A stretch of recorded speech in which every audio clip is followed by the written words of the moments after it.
2021 DAR small virtual meeting. My name is Lindsay Van Slambrook. The other board members present this afternoon are Glenn Gardner, Julia Martin, Fillmore Wilson, and Bill Huey will be joining us momentarily. City staff present are Kim Lavin and Tori Parrish. The order of the meeting today will be as follows. First, we'll hear an introduction and overview of the project by city staff to the board and for the public, followed by the applicant's presentation. This is a 10-minute time limit. And we ask that if you are speaking, please state your name first and last clearly for the record. Anyone speaking on behalf of the project, the property owners, the architects, designers, please speak during this session. This is followed by a period. I'll ask the board if they have any questions for the applicant. Once that is complete, we'll move on to a period of public comment. Again, if you are speaking as a member of the public, please state your name first and last clearly for the record. After public comment, we will move to city staff comments and recommendations. On the heels of public comment and then recommendations from city and staff, the applicant will have the opportunity to respond or clarify anything. Once that is complete, we'll move on to board discussion and a vote. The following items have been deferred today. 35 Deferral and 12 Magazine, both of those were withdrawn by the applicant. I would like to remind everyone to please limit your comments to architecture only. Comments related to zoning, such as parking, traffic, lot coverage, livability concerns, those are not within the purview of this board and cannot be voiced here. Now Kim is going to provide some virtual meeting protocol. Thank you, Lindsay. Staff will control the PowerPoint presentation that includes everything submitted by the applicant by the deadline in accordance with the submittal requirements. Applicants simply need to ask staff to advance to the next slide during your presentation. Applicants, staff, and board members are required to give their name whenever speaking. Video and microphone have been disabled for attendees. Attendees, not board members or staff, will only be given the capability to speak when they're called upon during public comment period. Chat and Q&A functions have been disabled for everyone. Public comment, the applicant and all team members and the public have been required to register to indicate the project they wish to comment on and submit any documents in advance of the meeting. Just as in in-person meetings, all applications heard today are part of a public meeting format. If you've registered and will speak during the public comment portion of the meeting, you'll need to state your name and address for the record. Those members of the public that have registered will be called on in order of project. Members of the public that speak are encouraged to remain in the meeting for the completion of the item they've commented on. Staff will call on the registered members of the public to speak for each project. Unregistered members of the public who raise their hand will not be called on. The board members will be polled by chairperson for comments in their vote on the motion. Each member, when voting, should respond yay in favor or nay not in favor. The chair shall reread the motion verbatim, and the board member making the motion should correct the chair if she has not reread the motion accurately. If a board member needs to recuse, he or she will be temporarily removed from the meeting and placed back in the meeting at the start of the next agenda item. If the board needs to go into an executive session, they will call into a separate conference line, and all video and audio on Zoom will be temporarily turned off until they are ready to return to the regular meeting. Results and staff comments will be posted on the city website at www.charleston-sc.gov/BAR. And lastly, these proceedings are being recorded. Phew. Thank you, Kim. We'll move on to the first agenda item, which is 205 St. Philip Street. 205 St. Philip Street is requesting final approval for a rear addition. The main house on the property is a category 4 and it's in the Cannonboro, Elliottboro neighborhood. It was constructed before 1840 and in the old city district. And for familiarization, here's the property on the west side of the street, just south of Spring Street. And here's the main house on the property. And this image is the south side of the house. And you can see all the iterations and additions in this guy. There's a close-up on that. The previous motion in August of last year, on the 27th, was conceptual approval with staff comments and board suggestion to eliminate porch element in place of the cantilevered element over the entry door. Staff comments were a hierarchy of form in the single house siding is very typical. Thus, the addition should be smaller in volume than that of the original structure. The windows, roofing, and siding should be differentiated from the original building. The staff recommended deferral with staff comments noted. Some of the previous board comments where I agree with staff on the general architectural direction. It comes down to height and width of the rear building. Another board member said it's impossible to keep getting smaller and smaller. There must be some anomalies to the hierarchy. Another board member said eliminate or run a different roof to make it less wide. And lastly, another board member was more receptive if the porch was cantilevered over the door to reduce the width. And if Mrs. O'Connor is here, Mrs. O'Connor, you have the floor whenever you're ready.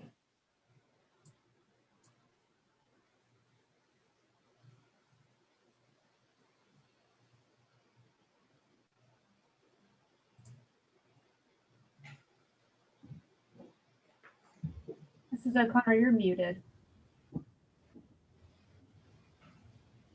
Can you hear me now? Yes, we can, and see. Thank you. Thank you. Sorry about that. Kim, could you go to the elevation page?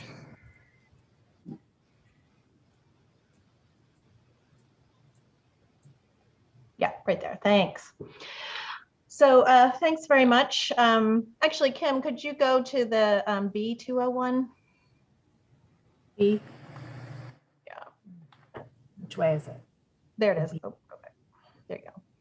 So this is a depiction of what we had submitted last time versus this time. So essentially we took the board's comments about the porch and did a bracketed roof over sort of a maybe a little raised patio element versus a proper porch on the side to sort of reduce the volume and the visibility from the street. That's probably pretty much the only part of this building that will be visible because it's so far back on the property. Additionally, we did end up needing to do sort of a two-story connector piece, but don't believe that that will be visible at all because it's tucked in fully behind the volume of the second house. And it's definitely, you know, sort of not as wide as well. So it tucks in pretty nicely. But essentially, we kept the design the way it was. We appreciated the fact that you recognize that we have kept the ceiling heights low, and there really wasn't a lot that we could do about the height of the building. But it is, in my opinion, you know, as secondary as we can make it, particularly when you look at it with the main front house. So Kim, could you show that one site section that shows all of the buildings together? Do you know where it is, Julie? Is Yeah, there you go. So yeah, I mean, that's basically what we've done. Took your comments to heart. The materials will be differentiated in that we'll be using hardy plank siding, we'll be using modern windows and modern roofing. So I feel like the differentiation will take place from the historic buildings in that. So we are asking for final approval, please. Thank you. Thank you, Ms. O'Connor. Are there any questions from board members for Ms. O'Connor? I have a quick one. What's the material proposed for the porch floor and the stair tread? I just couldn't tell from your section. Yeah, so that'll be masonry. So it would be, you know, a stucco rise and then a bluestone top. My clients are preparing, I think we also submitted the landscape plan from Cindy Klein, but a new sort of whole landscape plan, and it will include some really beautiful materials and hardscaping.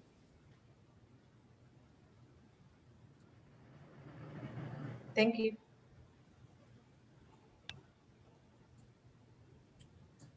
Any other board questions?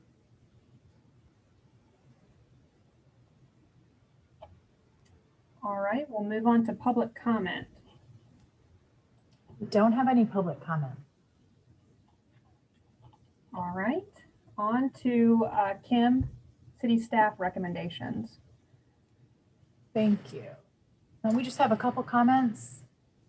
The rear addition may be further differentiated by using a 6/6 window instead of a 2/2, but all other materials and finishes clearly delineate separate construction campaigns, so this element is appropriate as proposed. The hyphen has been extended to include a second story since conceptual approval was granted. Volumetrically on paper, the previous version was more appropriate and respectful of the addition, but it will be too far away to perceive from St. Philip Street and blocked by a gable roof on Spring Street. So the staff's recommending final approval with staff comments and final approval. There will be no final drawings if that's the case. Thank you. Thank you, Kim. Ms. O'Connor, did you want to clarify anything in response to staff comments, or do you need? No, thank you. Okay. Let's move on to board discussion and a vote. I'll start. I was not here for the original application, but it does appear that the applicant has answered the board's calls for a few tweaks. And I'm pretty sure that this new volume is going to be the most logical and orderly volume on this site. So I feel good about it. One little suggestion I was going to offer is that the pitch of the little canopy roof could be steeper now that it's shallower. You know, you have plenty of height that you could take advantage of. But otherwise, I have no issue with it, and I agree with staff.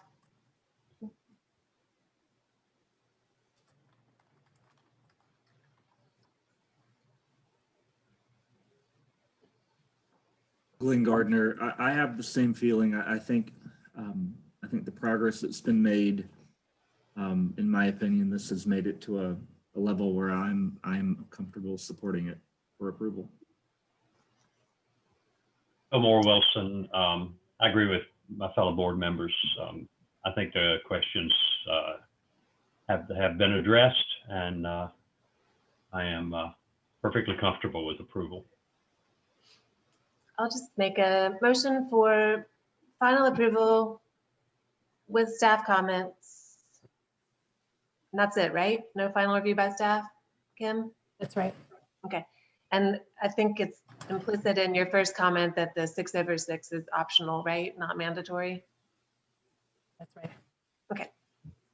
All right, we have a motion on the floor for final approval with staff comments. Do we have a second? Second, Glenn Gardner. Put it to a vote. Fillmore? Yay in favor. Julia? Yay in favor? Glenn? Yay in favor. The chair votes with the majority and the motion passes unanimously. Thank you. All right, moving on to agenda item number 4. As a reminder, agenda item number 3, Magazine Street, was withdrawn by the applicant. Agenda item 4 is 84 Linwood Boulevard. Kim, you'll give a. Madam Chairwoman, I'll be recusing. I will be removing Glenn.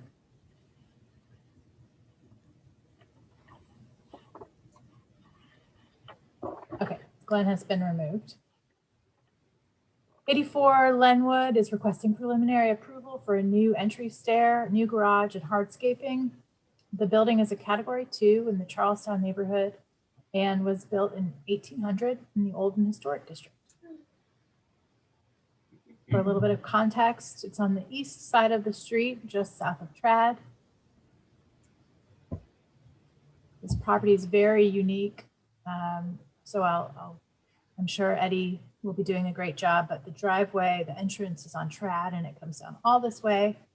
This is where the proposed garage will be. The property line then comes this way down here, if you can follow my mouse, across the front and wraps around this way. The extent of the property line is to here, and then it comes back to the driveway. So very unique lot. And this is the awesome photo that I could find on Google. My apologies. This image is looking south on Lenwood and looking north on Lenwood. And if Mr. Fava wants to take it from here, You have the floor whenever you're ready.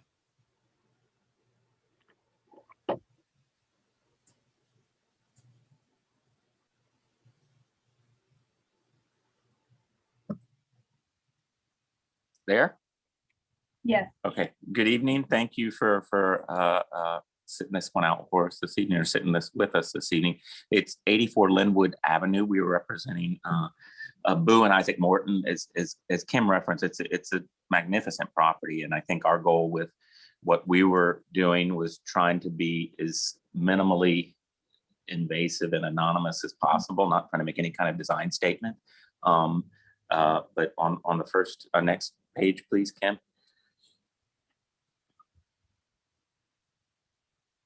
As Kim referenced, it is an 84 Linwood address, but the drive is literally from Trad Street, more than 200 plus feet back to it. Where you see on the survey where the pad returns, there was a structure there up until around 2004, and a pool where we're currently proposing one with the help of Glenn and all of his landscape design work on this project.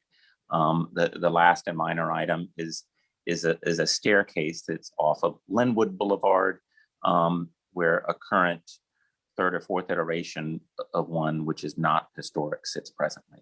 Next page, please. So again, just a more detailed site plan of the existing conditions, and we have vetted this with the zoning department, Lee and Penny. No issues there. Next, please. As Kim had highlighted, the area where we are putting the proposed garage, where a kind of screen porch structure had stood previously, the location of the stair, and immediately to the right of the garage location on the site plan where the proposed pool will be is where one stood previously, or sat previously, and is being put back into place with a much more handsome design. Next. So as far as the plan goes, the one to the left is the proposed entry stair, which becomes more of just a straight run, a masonry stair, something that's much more appropriate to the caliber of this structure. The idea is, again, it's anonymous with a iron rail and covered with probably fig ivy or something like that. The current stair is a wood stair, again, post 2004, that's demonstrated on the right-hand plan, which kind of has an awkward transition between the two spaces. Next. The garage structure is again very modest, a one-level structure with a shed roof, so not to be obtrusive in any way, shape, or form to the neighbors. It is completely behind and out of view from anything publicly. And the left area shows where it would sit in its proposed design. The existing shows the open area. Next. Those are elevations of the garage structure, and with the stepped parapet, it will be done all out of masonry, and just very traditional kind of carriage doors. The bottom drawing illustrates the new proposed masonry stair and iron rail with sandstone treads. Next page. So just some perspectives of what is there presently, which is not something you can see in reality. We're just taking some license there to show you what it is. Next page. And what would be proposed out of all masonry, as we said, and detached from the existing house. Next page. The area for the current garage, where the garage would sit, and as proposed. Next, please. And we've got just some reference photos, and as Kim indicated, it's a little difficult to see, but top left is as you approach the house, which would be on the right from Linwood. The next one is looking head on to it. The one over is the gateway to it, and once inside the property, that's what you see, where the entry stair would be to the right under the canopy of the tree. The far right photo at the top is the view of the gate to the Trad Street area. And the next photo down in row 2, far left, is the length of the driveway. If I'm standing with Trad Street at my back, where you get the length, you can see perspective of where it goes up. and it terminates at the next photo where the proposed new garage would sit. The next photo is looking back towards the house where the garage would be adjacent where the former structure was. The next several photos are really just trying to give you an idea of the staircase that's there presently, kind of oddly put together with some maybe less than typical balusters and rails. It's been there a little while and maybe not out of the best material and starting to show some signs of rot, but more than anything, it just seems a little odd for the home, and thought something a little less obtrusive and more substantial material wise would be more appropriate. Last on the bottom right is the view from Trad Street and the entry of the garage there, and the idea that there's no visibility of the structures or the proposed landscape work with the pool. Next, please. And then those were really just some reference photos that we were trying to say that we really didn't have any intention of making a statement with the garage, but they did want to do it out of high quality materials out of respect for the house. So something in the character of those on the top row with both the garage and the staircase. The bottom right 4 photos are all in reference to the structure in the pool that had been there prior, and plans addressing that as well. Next, please. And then these are Glenn's plans where all of the associated landscaping details and the layout for the pool were put together. Next, please. I think again, as you can see, it's been well specified with the materials and where the pool would sit. All of it is not visible, and I think here, because of it's a category 2, but a significant improvement, but extremely respectful of what the house is doing. The pool's 14 by 30 in a current, or what was a former location, with the stone band around it. There's a low masonry wall at the right where you see the seating area. It's perforated brick.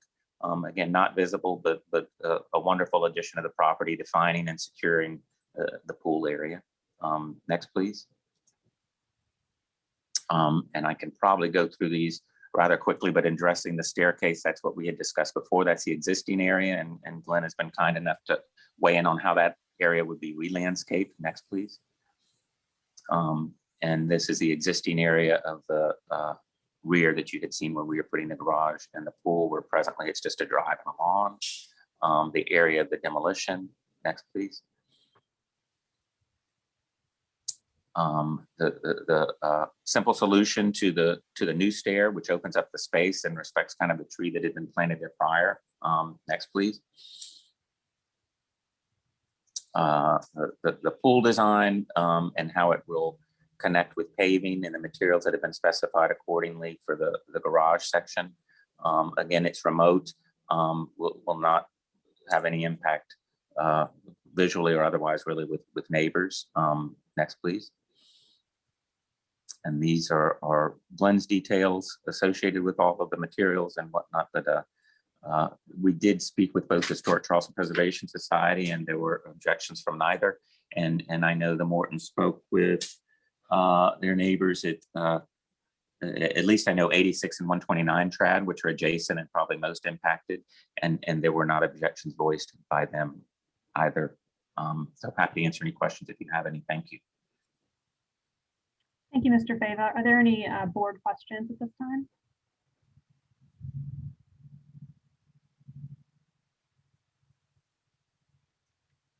All right, we'll move on to public comment. There are no public comments. All right, then Kim, I'll turn it over to you for city staff comments and recommendations. We just have a couple. Although it's very handsome, unfortunately, the garage is not visible from the street. The much improved stair is visible, but again, an improvement on what's there and relates to the building more appropriately for the historic house. And the hardscaping is minimally visible, if at all, but it appears to completely be appropriate and lovely. So we are recommending final approval. Thank you. Kim, Mr. Fava, did you have any response to the staff comments? No, we appreciate it. And Morton's and myself and Glenn both, thank you. All right. Now we'll open it up for board discussion and a vote.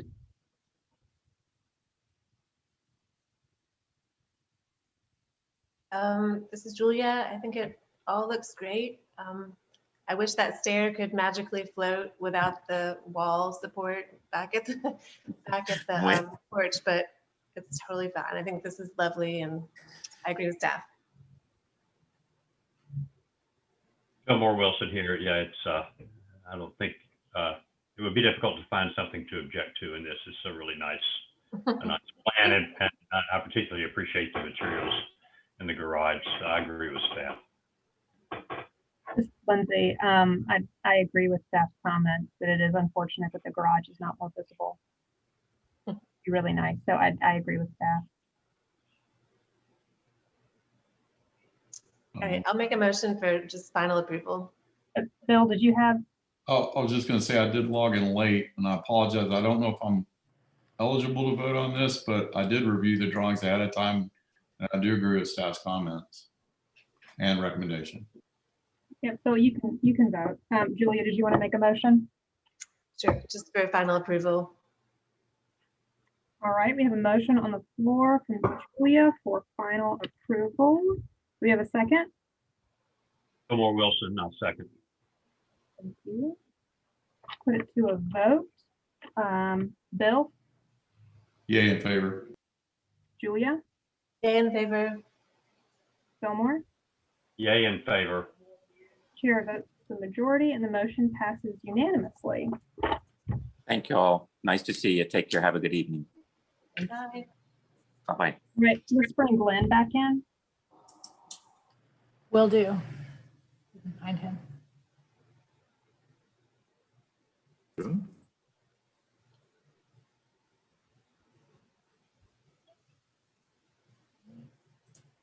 Welcome back, Glenn. We'll move on now to agenda item number 5, 42 Charlotte Street. Pam, if you give an introduction. Yeah, 42 Charlotte Street is requesting conceptual approval for the new construction of a duplex at rear. The buildings are category 1 and 2 in the Mezquite Ragboro district, although it's a separate lot.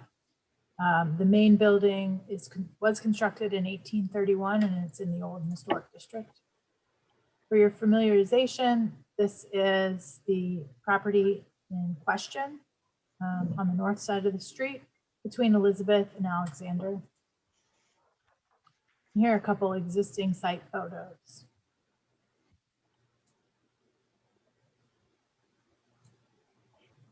This is looking toward the east. And these are some survey cards. The first one is from 1973. There's a large amount of notes here. The notes are kind of humorous. It says, "We were denied entrance 3 or 4 times into the property because the wife was not at home." So they were successful the time after that. The East Side team was very persistent. The next one on the right is from 1985. And these are the Sanborn Maps, 1888, 1902, and 1944.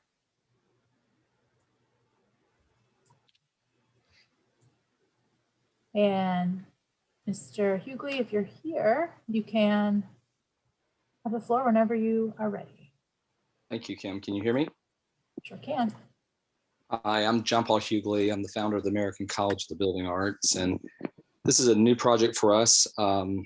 42, Kim mentioned it. It's behind 40 Charlotte, 1831, Category 2 building. The front house has a lot of historic ties to the building arts, which is important to us. And the fact that the people that have owned the house from the very beginning, even the lot before was a carpenter, the person that built it was a lumber merchant. The second family, you can see the picture there that Kim has on the screen at the bottom, shows the Walker family, which had the property for some 70 years. They were stone importers and they introduced a lot of the stone elements to the property, the beautiful steps and marble mantles. Kim, can you go to the next picture? Lot study is the most important part to understand about this lot. It too, like the last project, is very deep. It's in the green area up there at the top, shows you that the lot's 254 feet. And as Charlotte Street kind of diverges from Chapel Street, these lots get extremely deep through there. just looking kind of down Charlotte Street, you can see in the red, a typical lot would be 112 to a whole block is 224. So a whole entire block could fit in our lot and still leave about 30 feet. So that weighed into the idea of what we wanted to do with this, looking at the back buildings and meeting the neighbors and trying to understand what all could be built back here. Kim, can you go to the next section, next picture, section 3? Yeah, this section was most helpful. You can see the historic house on the right at the top. You can see kind of from the front line back to our proposed building in the back it's almost 200 feet to the front wall, but it's 200 and something to the middle of the building. You can see the building there on the bottom left and kind of a footprint, but pay attention, there's a large tree that's on the east side, an oak tree that we were paying respect to. So over the last 2 years of owning this property, I started looking at the light on the property, the architectural history of the neighborhood, which I didn't know a lot about, even though I've lived here for a while, and the present day neighbor concerns, all the neighborhood's concerns. And what was most interesting to me was in presenting to the BAR staff of this last year and to our neighbors was kind of the number one issue has been the way you would develop any property with this much land in the back. And I committed kind of early on and that I wasn't looking to be a developer and put 7 more lots back there as, kind of zoned, but particularly building something for me, myself, and in this case, it's going to be a duplex, so I can help fund some of the projects for the graduates of the college and the students. So that's really important to me. Will you go to the next slide? Flip on through these next few, just go slow there. These are things you've seen before you. This is the Strawbell Wall that you approved that has the traditional lime and brick cap to it that we did as a workshop with the students to kind of define it. There it is, stay on that shot. That kind of gives you a great look. Looking north, you see the huge oak tree on the right. Our building will be set back behind this garden wall in what is called 42. This picture is taken from 40. You can see if you look all the way back, you can see the White House with the blue shutters. That sits on Chapel Street. Okay, let's go to the next slide, Kim, please.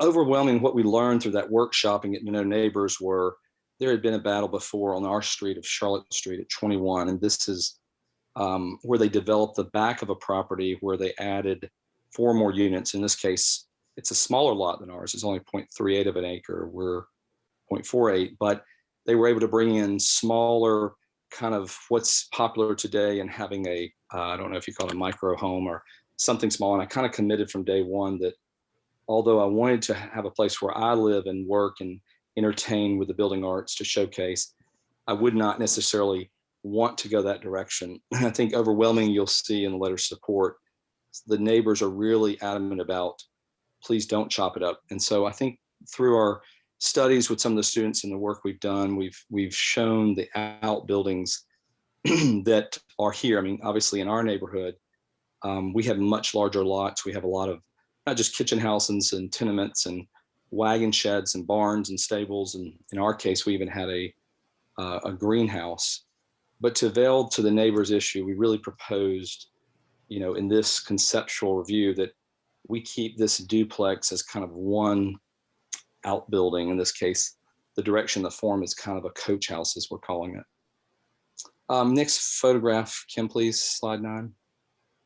This is probably the most important one to pay attention to. It's kind of 2 points in one slide. The left gives you the evolution of where we started. We were looking at all the forms in the neighborhood through Sanborn Maps with help from some of the historians to say, wow, we really have lost so many of our larger outbuildings, not just stables and different buildings, but the one on the left kind of shows going from top to bottom where we felt a building at the back of a property is traditional. It usually is set on the line of the property. There's not a fence. In this case, working with zoning and some of the challenges that the previous neighbors had, we pulled it back and kept shrinking our building, but we were tight in between the tree and our setbacks. We have a neighbor in the back who really worked with us from day one saying, She didn't want anything built here, but if she did, the more setback, the more we could work together, which I'm hoping we tried really hard on to accomplish. Can we go back to that photograph? So the ones on the right is really important. This is showing, we found plenty of examples of larger outbuildings, and we're aware of 54306, and we want to make sure it is subordinate. So we brought all of our heights and footprints, but what we wanted to show was which model did we want to pick using our timber framers and picking something that is authentic. If you look at that photograph of the Sanborn Maps, kind of in the middle, this is a great photograph of Meeting Street right up in close to us, which shows, oh wait, go back one. Yeah, upper right. Nope, you're fine, right there. Zoom Go in. back, right, stay on there, right there. Right on that shot up in the middle, you'll see 4 different residential outbuildings. And this is just the easiest one because it's clear. 304.5 Meeting Street is approximately 50 by 58. So it's a large structure in the back. It's not a look that we wanted from a timber framing perspective. The second one down, which is labeled, if you could zoom in, I don't know how close y'all can see, I cannot, it's very small, but it says wagon shed. It's pretty cool. It's kind of the one we went after. You're on it, you stay on that shot. It's, yeah, there you go. It's the second one down in the middle. Yeah, slide down a little bit. Keep sliding down. Mr. Hughley, you've got about 2 minutes left. Yep. So this form is the best form that we've had, which is the wagon shed, which is more like a 36 by 54. So the studies that we've done are attached at the bottom. We put them in there for y'all's reference, and with the drawings as well. Kim, can you just jump on down to the actual couple more shots? Right there, they're the height studies. There's a good one. Back up one. Go forward one. Okay, so there's the height study of our barn-like structure on the left with its glass conservatory compared to the heights of Chapel Street. And we know we're shorter than the front house, which is at 45 feet. We're at 30 feet. We just place these against that. And then will you go forward, Kim, one more, please? These were studies that Kim asked us to do looking down from the front and looking back and starting to get a sense of how far back this structure sits. It's right at 200 feet back. Go one more, Kim, and it shows you from Chapel Street. This is from Chapel Street looking through 2 of the houses, kind of the view you would get. I didn't mention the glass little conservatory. It was on the property. There was a glass structure, and we want to introduce that. Go one more, Kim, and I'll wrap up for you. Oh, go back one. Sorry. Yeah. So these are the looks through to the property. The main points here are that we have a charrette coming up with the students to start doing design of windows and doors, but we wanted to get a general direction and conceptual that is this form, this one structure, a duplex in the back of the property, the direction for which we want to go better than trying to break it up into smaller units. And we feel that way. And then more importantly, we feel like we met the test of 54306. And then finally, creating kind of a living laboratory of where we can showcase the authenticity of timber framing and masonry and plaster. We don't have that here in Charleston. We don't have one place to go to see that. If you have any questions, I'll stand by. Thank you. Thank you, Mr. Hughley. Do we have any board questions at this time? I have a quick one. Since it seems like height is kind of sensitive, I'm curious why you are raising the first floor, because doesn't it sort of render those carriage doors unusable? Yeah, great question. Can you hear me? Yes. Okay. I wasn't sure if I was on. We're going to do a raised basement like the front house has in this house. So we do have to work on that transition. The staff has already given me a couple of ideas of what to do, but we're going to work in the charrette coming up about how it's still, we're calling it a coach house right now, can still keep its architectural direction as a coach house, but still also have a little raised. And you want to do that in timber framing. I know you know, Julia, we don't want that splash line off there, even though we have the brick there. We would love to have some kind of raised 18 inches base if we can. Did that answer your question? Sure, thank you. I just have one question. It appears to be 30 feet plus the parapet. Plus, what is the height of the cupola? What's the overall height of the building? I think, Glenn, it's 37 or 38. I should know that, but I don't know. It's on there, but the ridge is where we measured it from. Yeah, go down, zoom into that. Does that go to the cupola or just the height? Just the ridge. Yeah. And that's what we went off of just because of sections 354, 308.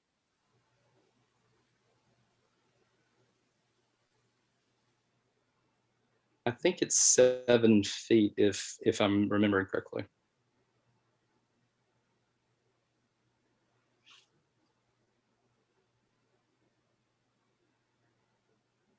Did you hear me okay?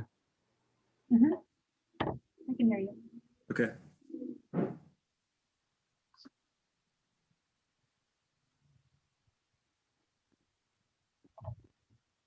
Any other board questions at this time?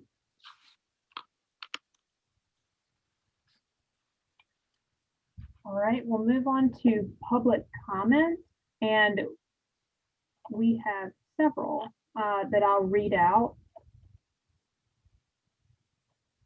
All right. To Charleston's Board of Architectural Review from Vicki and Pete Neighbor, the owners of 40 Charlotte Street.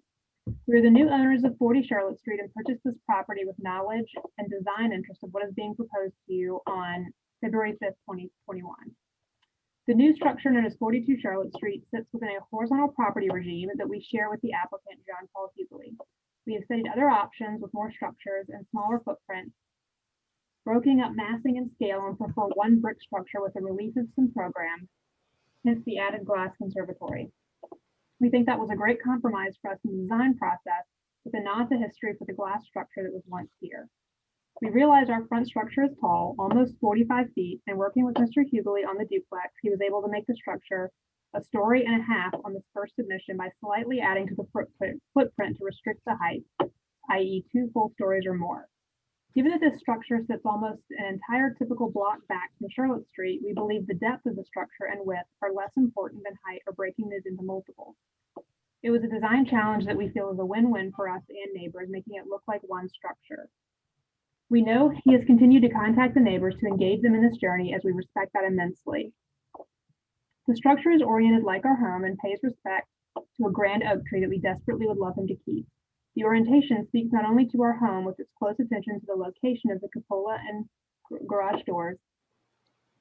There is a strong argument in the way we created access through the property, creating more of a whole versus sites that look like house behind house with no respect to history. As for materials, we are excited about brick and the color palette he is considering. We know that our house representing wood siding for an important historic reason. The builder, like our family, owned a lumber business. The base of our home is stucco with brick piers. The new wall that divides our property with Mr. Hughley's is lime stucco with a great brick cap that will tie an anchor with the proposed brick carriage style house at the rear of the property. We are aware of many of the Charleston examples of where front houses are wood siding and carriage houses or other structures are brick. Albert Simon's home at 8 South Battery, 60 Montague Street are some of our favorites.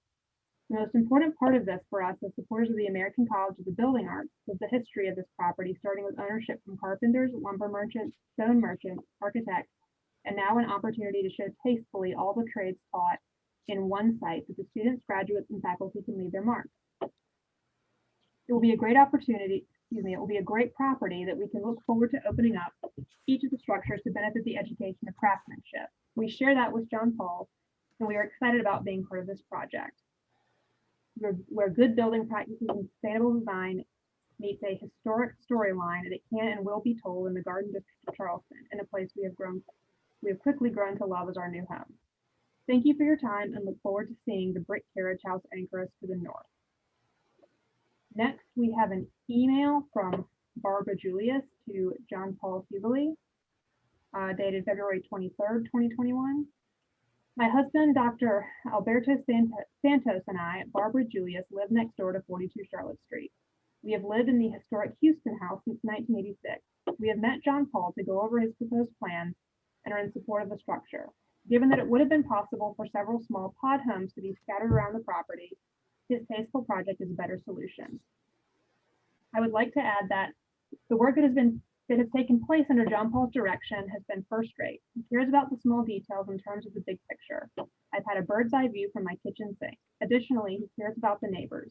He seems to work with consensus and is available to support various issues others might have. Maybe that's not relevant in this particular matter to the board, but it means everything to us, his neighbors to the west.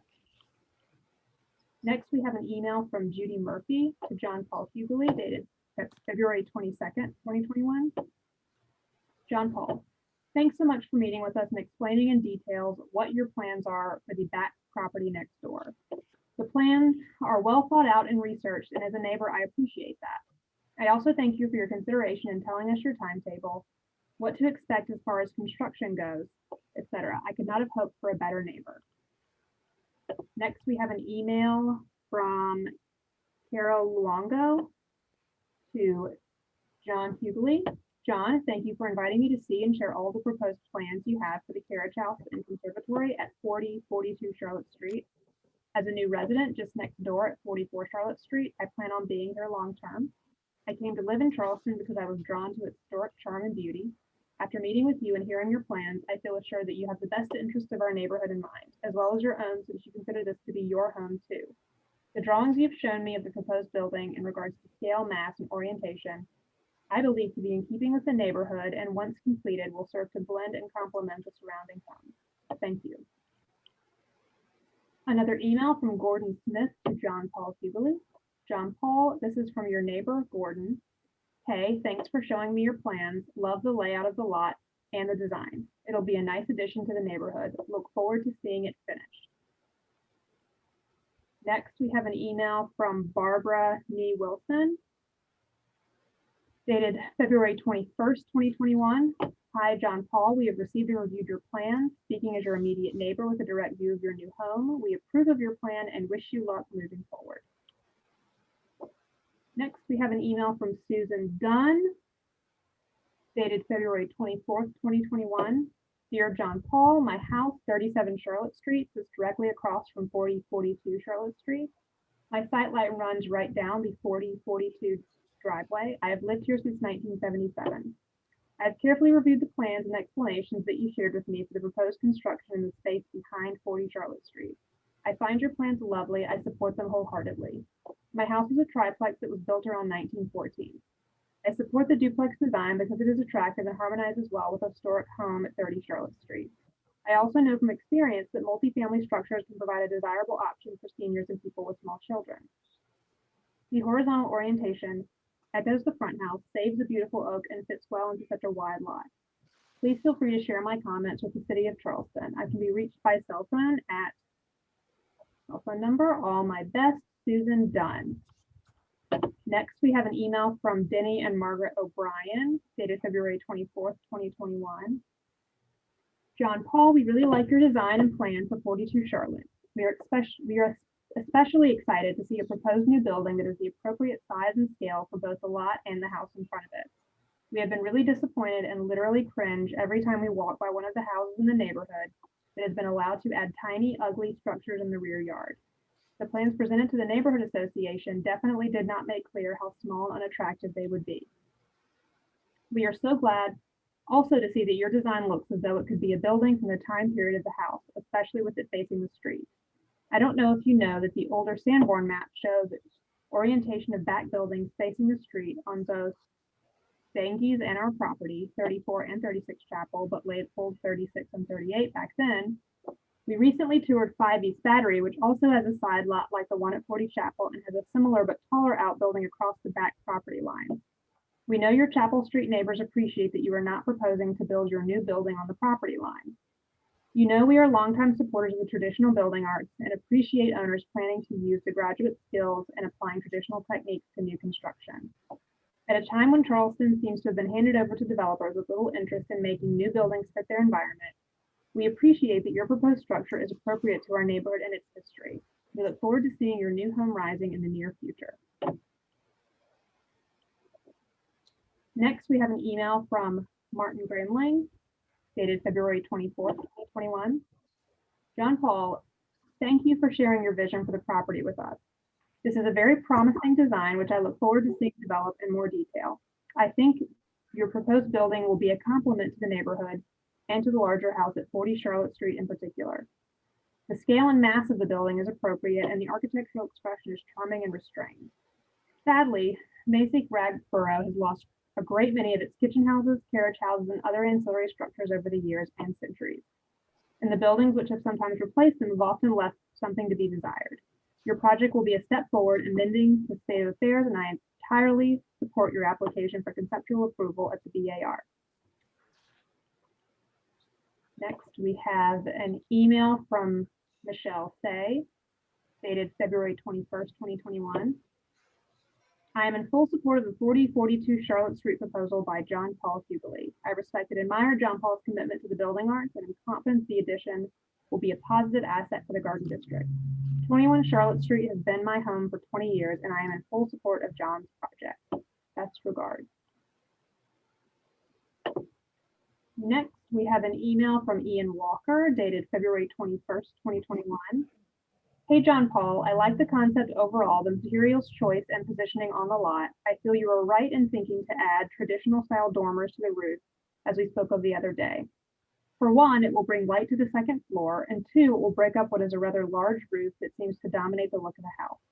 Not sure I understand the interior layout fully, but then that is not for this BAR meeting to decide. I'm sure you've thought it through though. I wish you luck with it and let me know if you want to discuss it further. Always happy to help. I sent it to Inga in Holland, so perhaps you'll hear from her as well. And also from Ian Walker on February 22nd, 2021. Oh, by the way, I forgot to say that I own 33 Charlotte across the street, so and in the hood. Next, we have an email from Todd Magro, dated February 21st, 2021. John Paul, I have walked the property and reviewed the proposed designs for 42 Charlotte, and I am in favor of the proposed layout and general architectural direction. What is proposed is a thoughtful use of this unique property that will add to the historic fabric of this beautiful neighborhood. I am looking forward to future updates on the design's refinement and the building's construction. Thank you for engaging the neighborhood in a thoughtful way. Next is an email from Johnny Grosso, dated February 21st, 2021.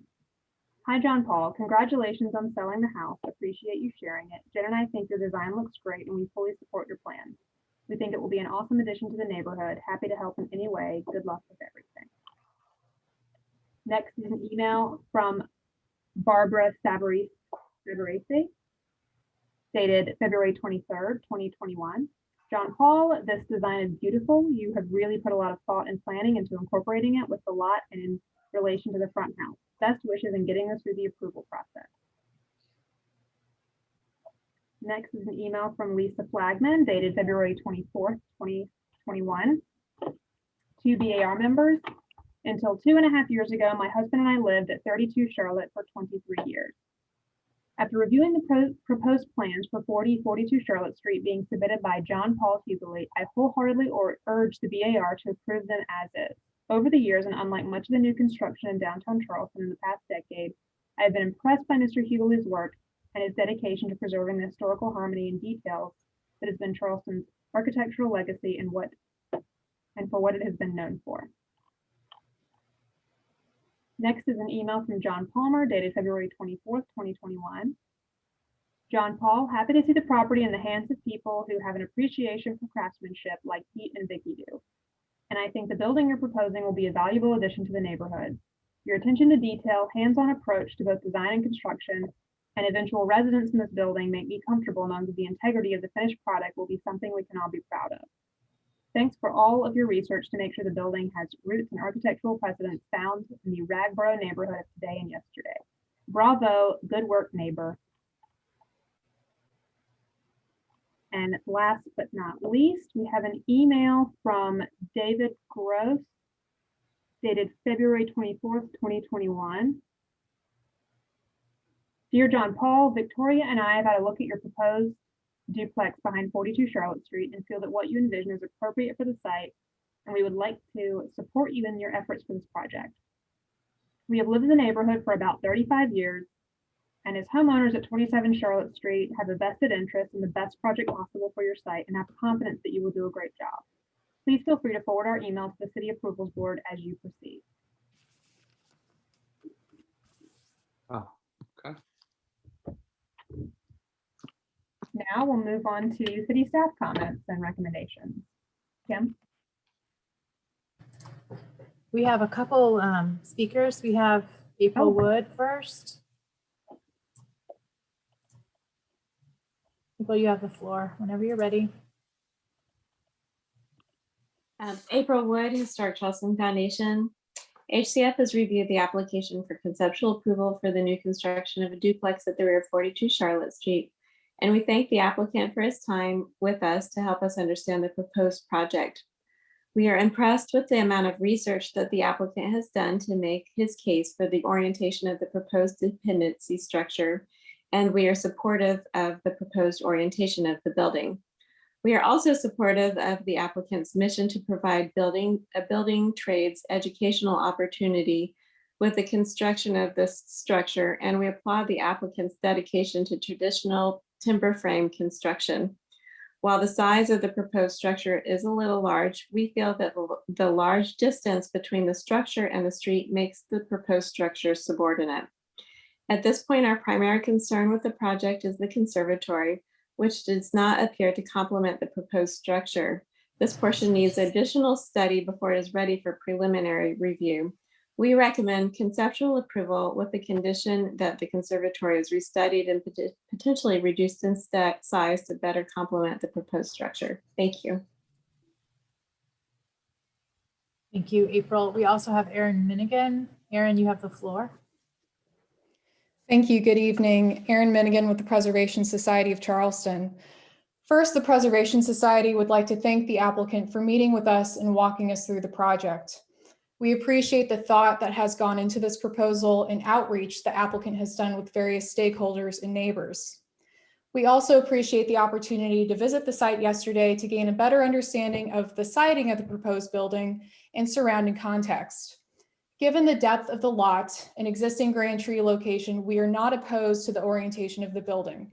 However, we do have concerns with the current approach, primarily pertaining to the building subordination. Specifically, we feel the footprint is overly massive.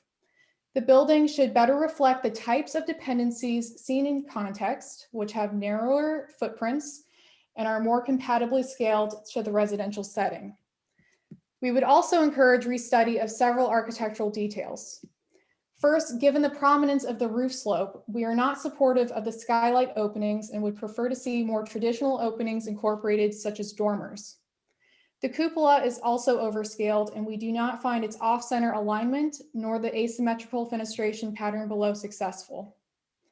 Finally, the glass addition should be further separated from the main body of the building with a hyphen, and would be better simplified by eliminating the lantern element on top and cantilevered balcony.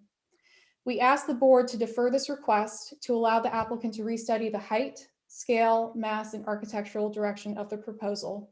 Thank you.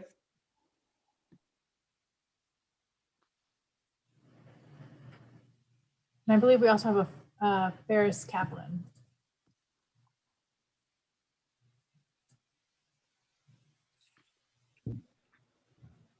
Mr. Kaplan, you're on mute. Okay, how about now? Yep, we can hear you. Great. Let me see if I can get this video working. No. Okay. Well, what's the best thing to do? Should I read my letter, or do you have the letter to read, or the photographs I submitted? We have read the letters that we have received, and unfortunately, we are not allowed to show any photographs from the public. Okay, well, you've had my letter because I've gotten several emails from you since February 23rd.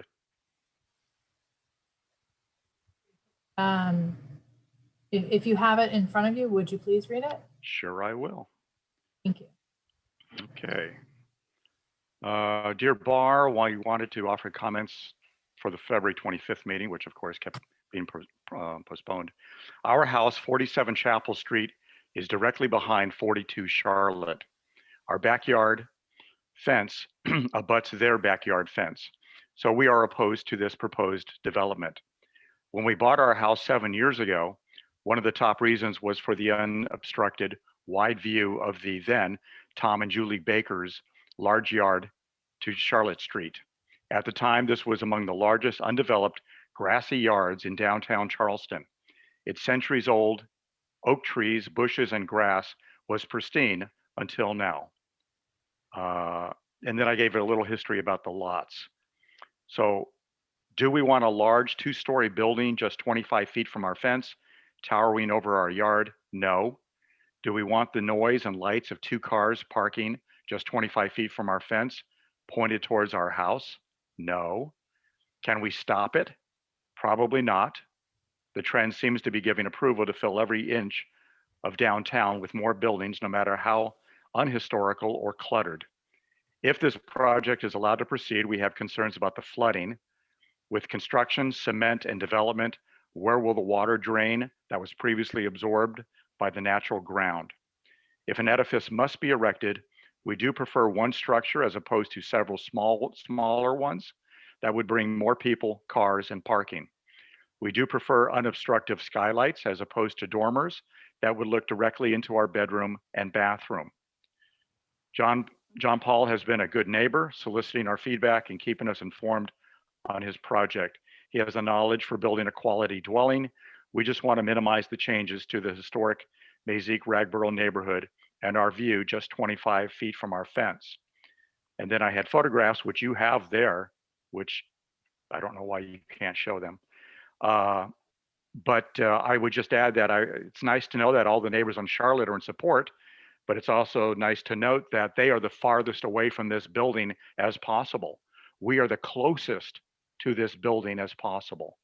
So I can see why they're in favor of it, because they can't really see it and it's not going to bother them. We are against it because it's 25 feet from us. We can see it and it's going to bother us. So that's what I have to say. Thank you, Mr. Kaplan. Kim, do we have anyone else speaking from the public? No, we don't, Lindsay. All right, let's move on to city staff comments and recommendations. Kim? Thank you.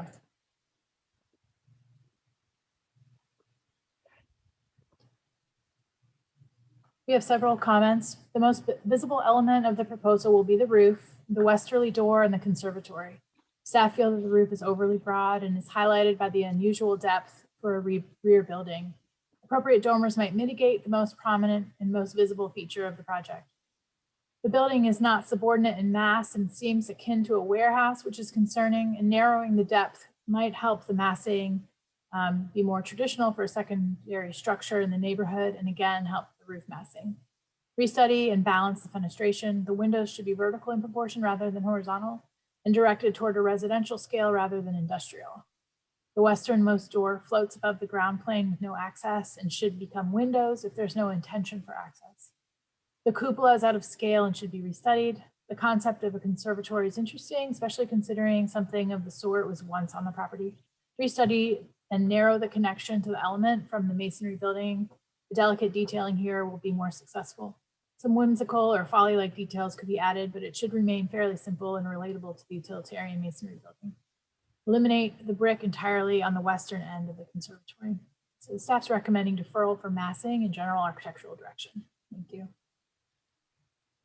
Thank you, Kim. Mr. Hughley, did you have any response to the public comments or staff comments, or want to clarify anything? Yeah, let me clarify a few things. Pretty much everything that Kim just went over with staff, we agree with. There's a planned charrette with the students on the 24th for windows, everything she said, cupola, conservatory.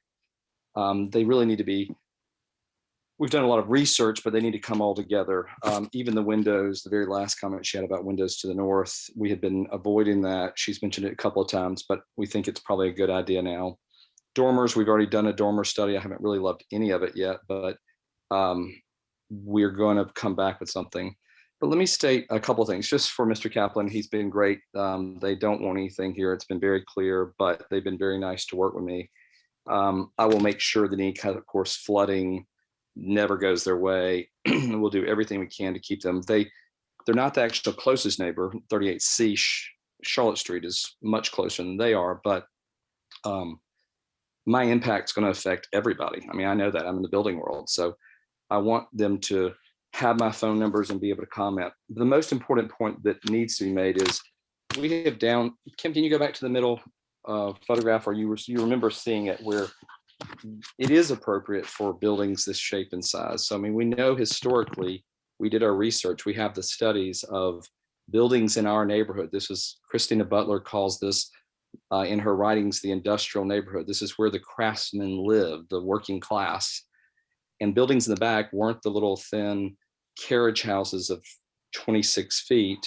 I mean, although they were there were plenty of, I wouldn't call them warehouses.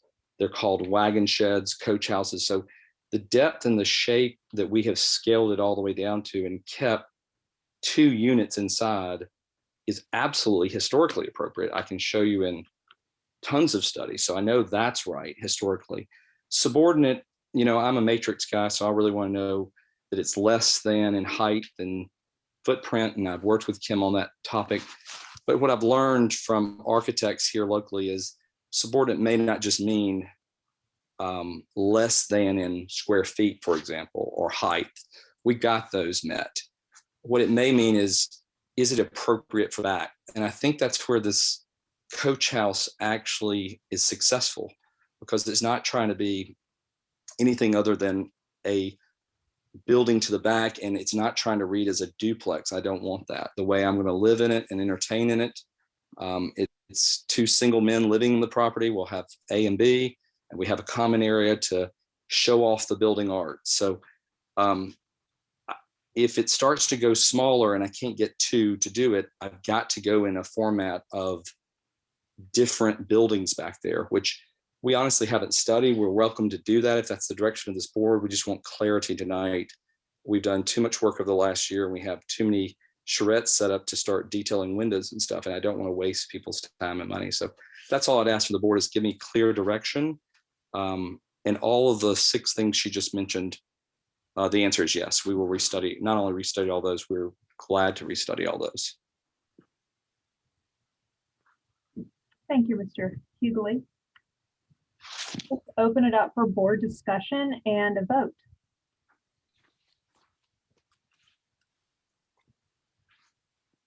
This is Bill. I'll go ahead and start. I would say, and I appreciate that last comment from Mr. Hughley. I do agree with the comments of staff. I do think that they're all definitely valid and worthy of that restudy process. I guess one other point, seeing elements on this elevation right here, for example, it appears those are earthquake bolts or some replication of earthquake bolts. I'm starting to get a little concerned about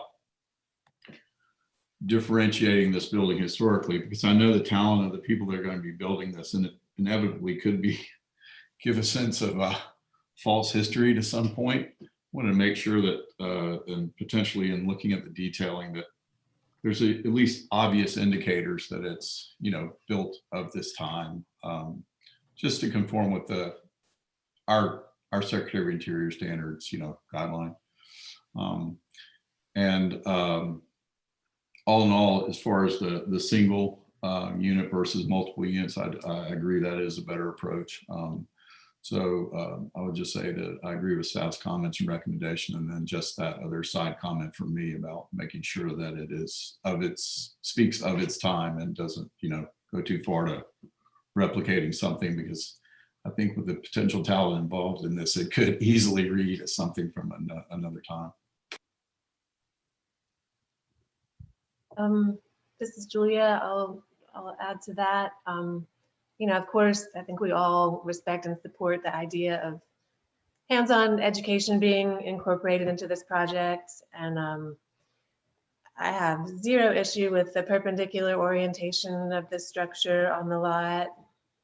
I recognize it's an exceptional deep lot and you've sort of cordoned off this separate space back there. So that makes sense to me, and I have no objection to it reading as one structure. I think that's a great idea as well. But, you know, I have trouble with sort of the odd conjectural nature of the architectural direction. And I have, I guess, a philosophical problem with attempting to replicate a building type and a building use that is obsolete. I mean, it's not a coach house, it's not an industrial building, it's 2 dwellings is what you're going for. And I'm sure that there is a way to accomplish what you want to accomplish and to incorporate a lot of fine craftsmanship. But I think it just needs to somehow marry up with the fact that it's 2021 and these are 2 dwellings, and I just feel like it should be a more honest expression of that. And I would suggest possibly, you know, breaking down the depth of the footprint, because again, all of your precedents do have narrower footprints, which allow for, you know, a normal 2-story facade and some more logical fenestration. So if you did go with a narrower footprint, I think it would be completely fine to sort of extrude a secondary volume at the rear to the north and achieve the same, you know, square footage that you're getting here in a more recognizable kind of logical form. So I think that's all I've got. And again, I mean, I absolutely appreciate what you're trying to do with the school, and clearly you have good neighbor relations, which is very valuable too. So I'm confident this will end up being successful. But at this point, I'm pretty much aligned with staff. Fillmore Wilson here. I'm aligned with staff's comments as well, and most of my fellow board members' comments so far. I agree with Bill that that if the pattress plates are not functional, they shouldn't be there. There shouldn't be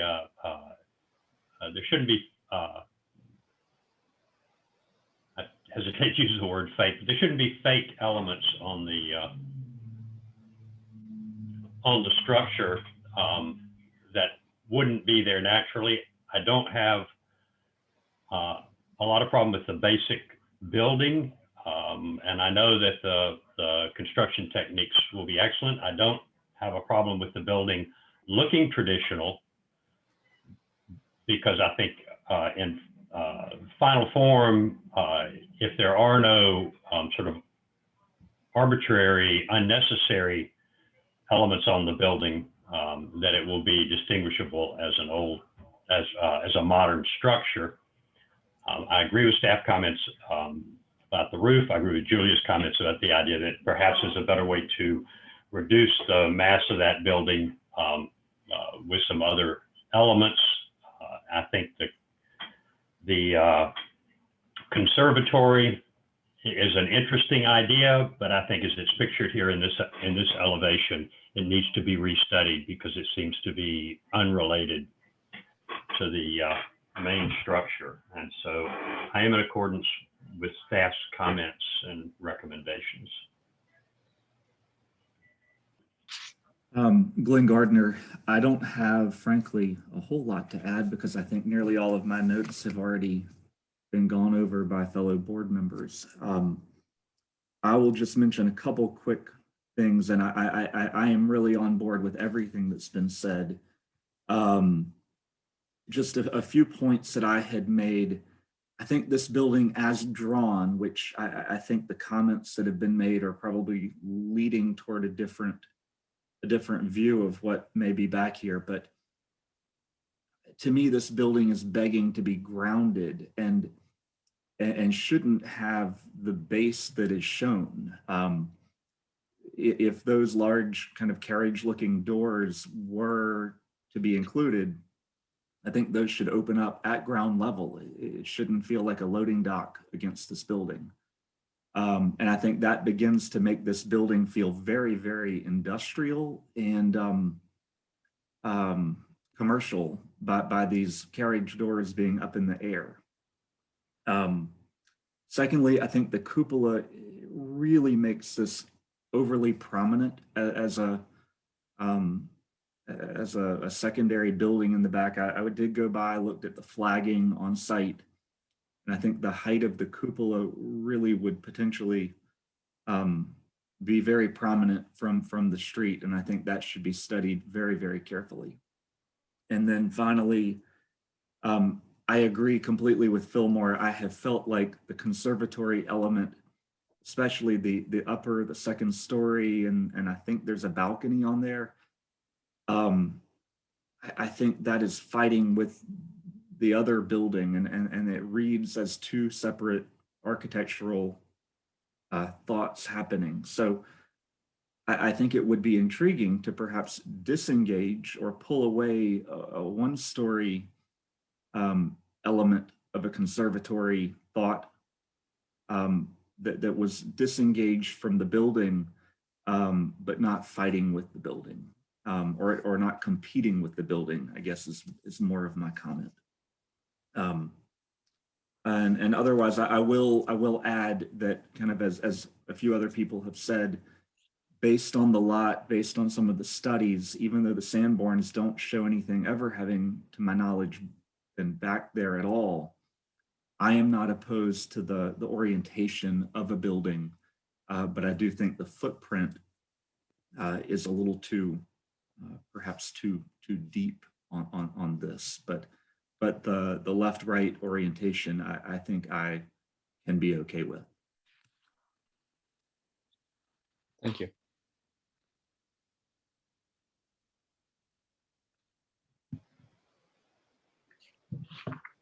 So I'm trying to figure out how we might distill everything into a motion. I think feels like deferral is the way to go, and I think, you know, staff's recommendation is on target. Deferral for massing and general architectural design.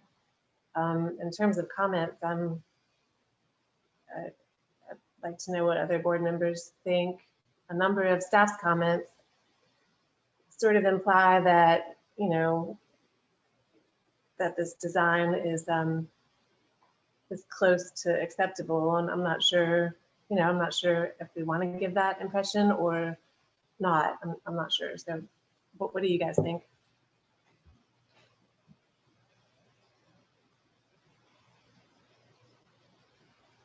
Julia Fillmore here. I'm not opposed to sort of the general direction of the design, and I do agree with virtually all of staff's comments. I think they've hit on most of what's been brought up, and so I'm struggling a little bit with whether it's general architectural direction or it's massing and detailing. As Glenn said, I'm not opposed to the conservatory, but I think it needs a lot of work for architectural direction. And I think that Glenn's point about, I think if the building is going to stay in this style, the main building in this style, I wholeheartedly agree with Glenn that it needs to be grounded. The doors being elevated off grade like that do give it a very industrial.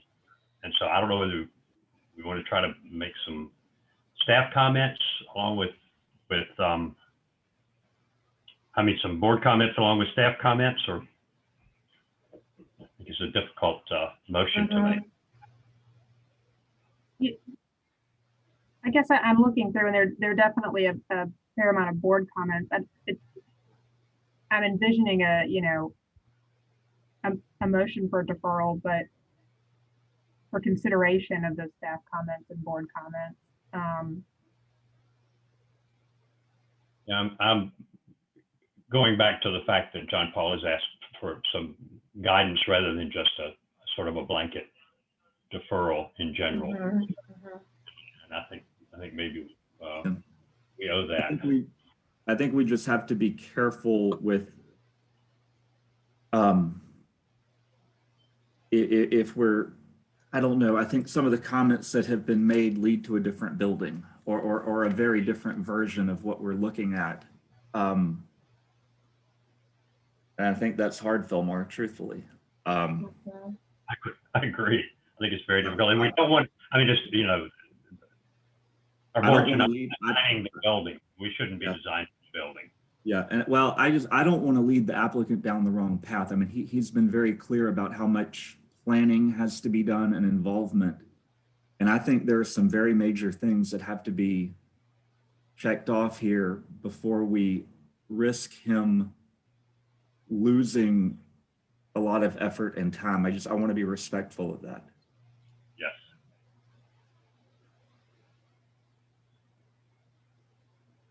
And I'm with you, Gwen. I'm looking at just my notes on the various comments that were made, and they are a mix of comments to this design. You know, making sure it's differentiated historically, and you know, the certain elements, making sure that they're usable elements, they're not fake elements, and you know, having this actually do ground level. And then there's an equal amount of comments that are talking about the depth and sort of separating the conservatory element. And Julia made a comment about, and maybe this is in line with the current design, but sort of marrying what this looks like now, which is sort of an industrial carriage house, versus what the actual use is, which is residential. So it sort of seems split down the middle, and I'm not being helpful right now. No, you are. And I'll be honest with you. I don't have any doubt that the applicant and his team can successfully do what Bill was mentioned about making sure that it's not a false 1850 building. I think they can very creatively make that happen. I mean, to me, that part of that is more of a detail refinement that we would see at preliminary and final level. I mean, that I think, Bill, you're talking about the patcher's plates, you're talking about the brackets, you're just talking about detailing, right? And I think you can still build in a traditional manner without making something falsely look 150 years old. I think that is all careful detailing that they can handle.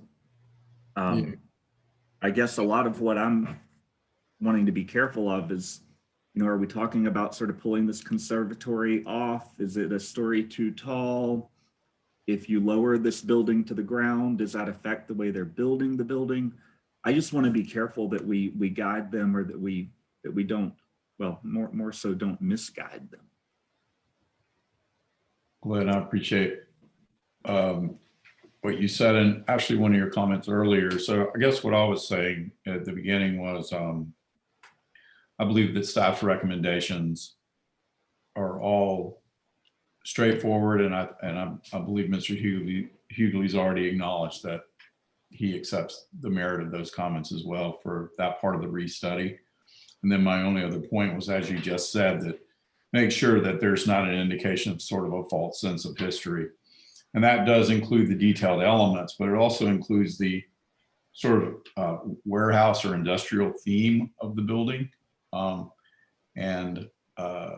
That as much is sort of gives a sense of a building that historically was something else, and then has been repurposed into residential use. So if it's being built as residential use, then it should read as such to whatever degree.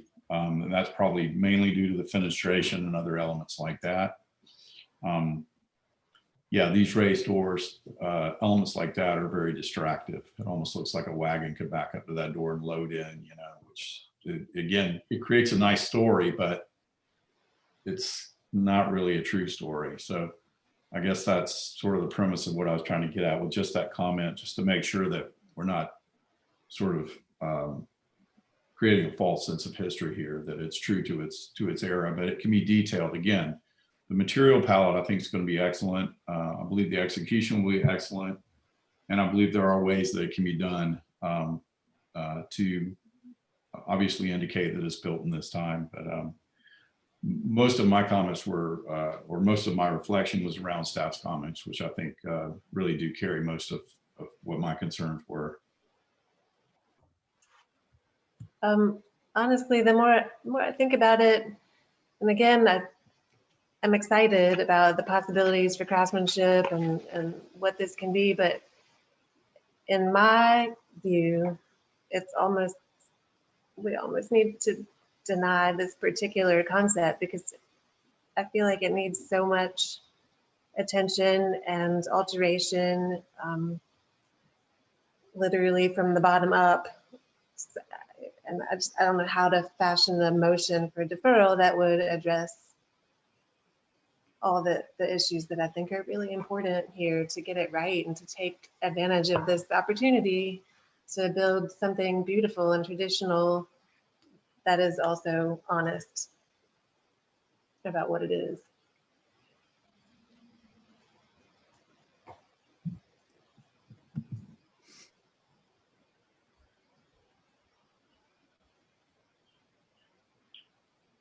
Well, I mean, I guess that's where, you know, we struggle as a board a lot of times with what is the difference between a denial as submitted and a deferral. And a lot of times they're really almost the same thing. I don't want to misspeak, but I believe a denial may extend the time when they can reapply. So a deferral, they may be able to submit something at the next meeting. Kim or Tori, please correct me if I'm wrong here, but I think that's the practical effect of a denial. Is it just typically it extends the time period after which they can reapply. Unless it's a different design, then they can come back as soon as they want, right?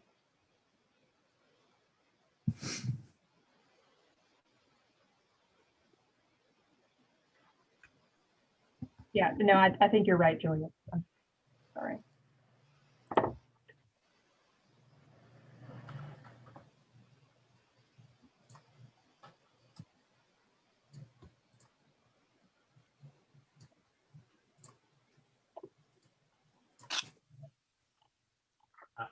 I'm back to Julia's comments. I agree that the building, you know, it's a 21st century building. I still do not have a problem with the basic form of the building, along with staff comments. I think that the basic form of the building in massing and the cupola and the conservatory and all those things need to be worked on, and fenestration. But I think having it's going to be built with traditional craftsmanship, and so I don't have a problem with the traditional form. It does need to be, I think it needs to be detailed to be what it is, as opposed to pretending it's something that it's not. I agree with that, but I think you can achieve that with traditional craftsmanship and traditional form. I do think in that sense it comes down to the detailing and the fenestration. And the basic form, I don't have a problem. I certainly don't have a problem with the orientation. I think that's been shown to be acceptable. And so, but I think it does need a lot of work on the detailing and the elements like the cupola and the conservatory and the relationship of the doors, possibly even, you know, the shape and style of the doors, and particularly the relationship of the doors to the building and what they're supposed to be. Are they carriage doors, or are they, you know, I'm not sure I'm on board with them being fake carriage doors, because I think it's not an appropriate element. But I think the fenestration, particularly on that south elevation, needs to be restudied as well. So the basic form of the building, with the main building, I don't have a problem with. Fillmore, that includes the unusual depth of it and the massive roof form. You're fine with that? I think that the massing could be worked on, and I think that your comments, I think there are appropriate ways to deal with the loss of space that allows that building, the massing of that building to come down. Could I ask you to flip over to the plan, please? Just the dimension floor plan. So it's 37 feet deep, is that right? It is 38 feet deep. 11 and a half. So it's 38 feet deep. I've got to blow up here on my split screen. Make sure to tell the students about masonry coursing.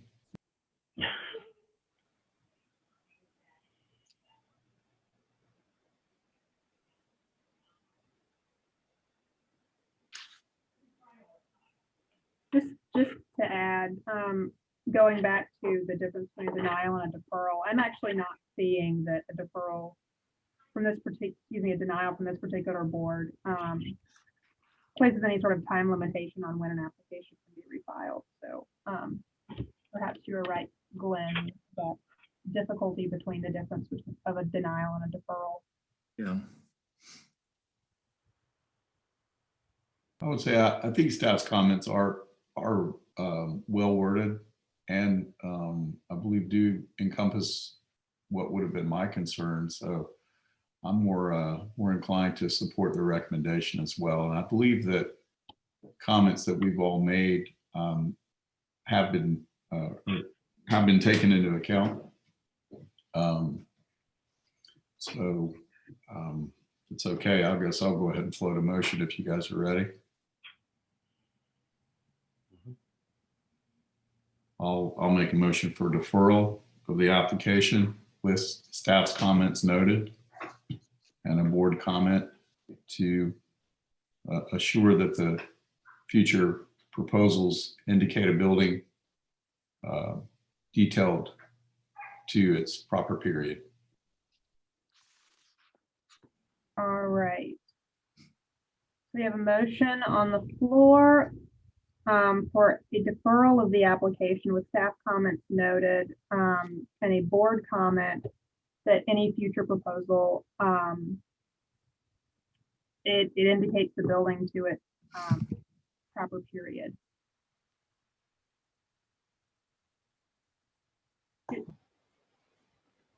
Yes, Lindsay, I'll just say detailing to its proper period being current, rather than falsified historical details. Okay.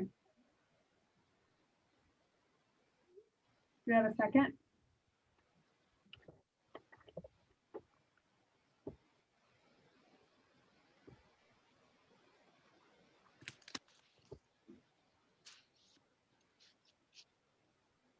Fillmore here.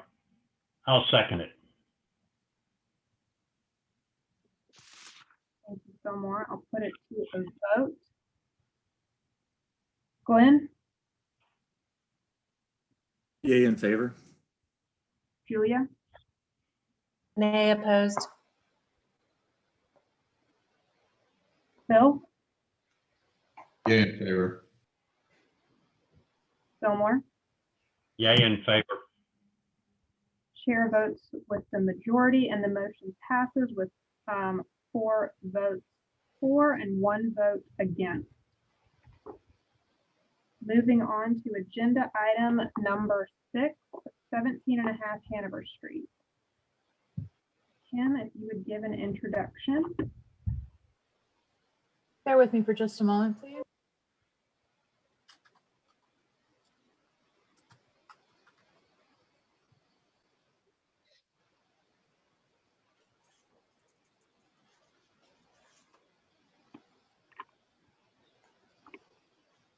All right. Agenda item number 6, 17.5 Hanover Street. It's requesting conceptual approval for modifications and renovations. The building's a category 4 in the East Side neighborhood. It was built 1913 and it's in the old city district.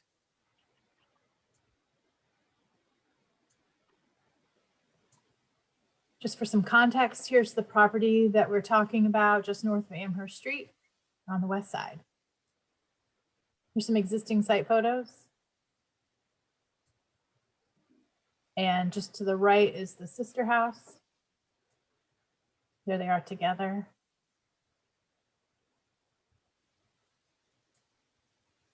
This is looking south and looking north. These are the Sanborn maps from 1902 and 1944. You can see the house was built sometime during that period. There was a mention in the News and Courier in 1915 for a bathroom addition from the owner, Ava McCarty. Now, the only other time Ava McCarty was mentioned was with an address that wasn't specified on Hanover Street, which is for the construction of a new 2-story house in 1902. So, trying to really zone in on the age, we could say it was from 1902, but we can find that out if you just look at the city directories a little bit more, but I digress. We have Mr. Gettings. You have the floor whenever you're ready to speak. Yes, hello. Good afternoon. I appreciate hearing the board hearing our application. The drawings I submitted, I imagine you could start with C1. The existing building was built in 1913 as a Charleston single house. That was interesting to learn about the 1915 bathroom addition. I didn't realize that, but I have some other additions I will talk about here in a moment. The project was, the building was purchased by the owners, the Loudons, and Miss Robin Loudons is scheduled to speak also after I finish if possible. In the 1950s, they purchased the house, and it was a single family residence. It was in its original rectangular shape, as I thought at the time, but there may have been a bathroom added, as you stated, Kim. The front porch and the house itself was used to raise a family from the 50s, and then in the mid 70s, there was an addition to the house. Over the left veranda, a bathroom was added, and an extension also was added to widen the middle room in the house. The extension was structurally non-conforming today with columns, 4x4 columns, extending down through the lower veranda into the foundation. Also at that time, the second floor, the front porch was enclosed to become a bedroom. On A2.1, you can see where they closed in the second floor porch and added the large picture window that's there. I think a couple more, A2. Okay, that's the plan view, yes. But here, right there, the second floor, and they added the picture window and the 2 side windows. They also, at the same time, they did a 12-foot addition, was added to the rear of the house to form a new kitchen and laundry room and a half bath. So with that being our challenge, the project is part of the City of Charleston Community Development and Affordable Housing project. The goal is, as I saw it as an architect, is to take what had become a jigsaw puzzle and make it whole again as a Charleston house, single house, appearing as a single house as much as possible. Several steps were taken to do that. we propose to restore the front elevation and second floor porch, restoring it, respecting the characteristics of a typical Charleston single house. We have also removed the bathroom that was over the veranda and incorporated a staircase on the left side to access the second floor unit. The house is being converted from a single family unit to a two unit home. So the staircase was incorporated and reconstructed this area to be more appropriate to a Charleston style house. The rear addition that we're proposing is needed to create a second bedroom for each level of the house. So each will have its each unit would have two bedrooms, 2 baths. We've had 2 working meetings with Ms. Havlin where comments were incorporated to restore elements to improve the house characteristics. Overall, the house, we feel like through working with her in those meetings, a lot was accomplished. Some of the comments were to improve the roof pitch. It appeared to be lower than existing, and we corrected that. The rear roof was shown to be offset from the front roof. It was the rear addition at one time was being shown taller than the main house. We brought it down to keep the same ridge line going on back. We were asked to use more consistent overhangs of 10 inches.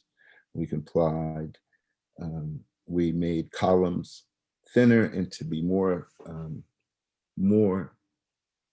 typical and consistent with the adjacent house, the sister house that's next door. And we replaced the railings with the more traditional period type railing on the porch and veranda. I noticed a typo. I noticed we missed a note where the railings are to be wood, treated wood and not stainless steel. So please note that correction. The corners of the second floor porch needed to be congruent with a more traditional offset, inset off of the house, and we complied with that also. Overall, through this, the house characteristics I feel are restored as best we can to be much more like it was in its original build. The building lines are cleaner, reflecting back to their original heritage. As far as support for the structure, the project had been supported during the zoning process by Ms. Gamble, the director of the East Side Community Development Corp. Other supporters include Mrs. Deborah Blue, Mr. Tanny Glover, and Mr. Vernon Drayton. We sincerely hope our work has created a better design, and we seek the board's approval. With that, I'd like to ask if Mrs. Loudons is available to say anything.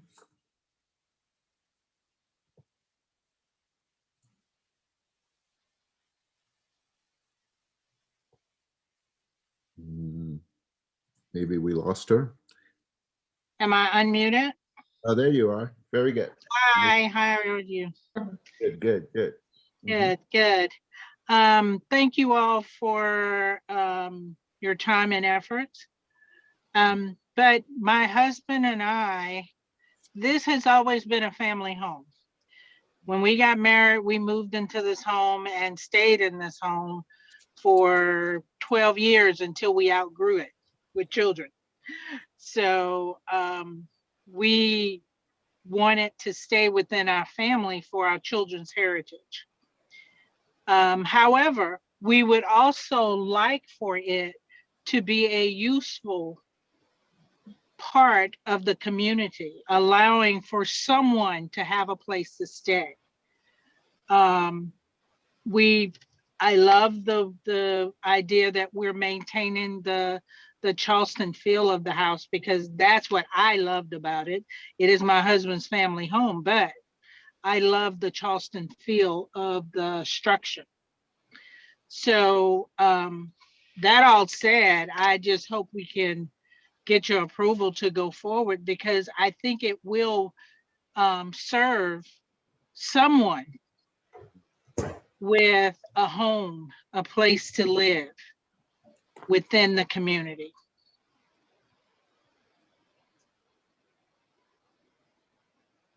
Thank you. Lindsay, you're muted. I'm sorry. Sorry about that. Do we have any board questions?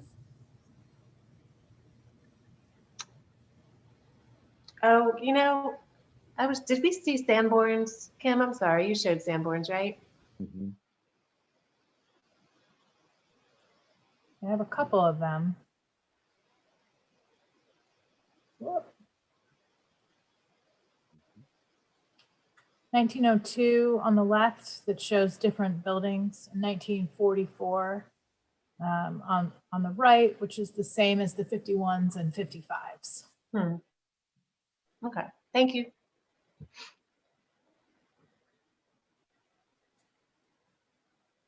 Any other board questions? All right, let's move on to public comment.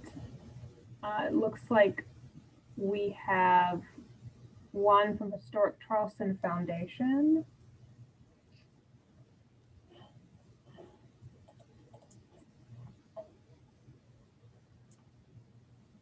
Is April? Hello, this is April from Historic Charleston Foundation. HCF has reviewed the application for conceptual approval for modifications and renovations at 17.5 Hanover Street. We are in support of this application with one modification. We recommend replacing the proposed trellis roof on the second floor front porch with a traditional roof. This adjustment will be more sympathetic to the character of the historic house. We understand that this is a project supported by the city to provide affordable housing. We recommend approval of the application with this change. Thank you. Kim, I don't see any other public comment. Do we have anyone speaking? We have Aaron Minigan. Let's see. I'm here. Hi, Erin, thanks, Kim. I'm here. Thank you. Erin Minigan with the Preservation Society of Charleston. This building has suffered many insensitive alterations over time, and the Preservation Society is very encouraged by this proposal for a much needed renovation of the building, and especially renovation as affordable housing. While we see many positive steps being taken to improve the character of the building, we might suggest reevaluating some of the approach to be more sensitive from a preservation standpoint. The Sanborn Maps indicate this house historically had a typical single house form with a south-facing side piazza, and we encourage taking any measure possible to restore the original form. Second, opening up the later added front porch is positive. However, the trellis form on the second story is unusual and conjectural, and we suggest restudying the porch with a more traditional design, drawing from contextual neighborhood examples. In addition to the rear may be appropriate, but we suggest better following the Secretary of Interior standards for new additions, and for it to be differentiated, subordinated, and hyphenated from the historic building, rather than continue back in the same wall planes and roof line.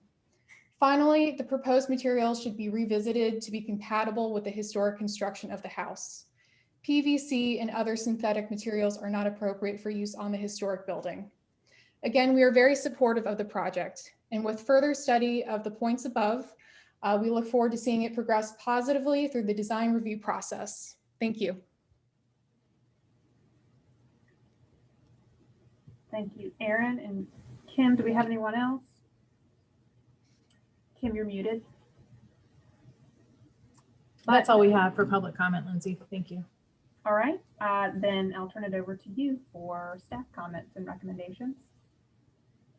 We just have a few comments. The material palette should eliminate vinyl siding and PVC trim, which is not permitted in the old city district. and should be wood clapboard, which is more appropriate for the historic. The new addition should be differentiated with a hyphen or change in plane, which would delineate the historic portion from the new.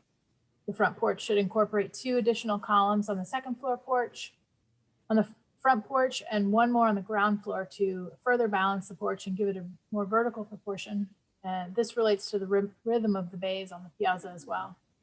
Reduce the scale of the columns and construct the entire balustrade in wood.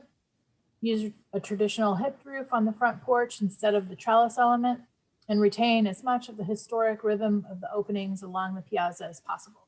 The staff's recommending conceptual approval with staff comments noted. Thank you, Kim. Mr. Gettings or Ms. Lowndes, did you have any, did you want to have any clarification that you wanted or any response to specifically the public comments that were made or the staff comments? This is Byron Gettings.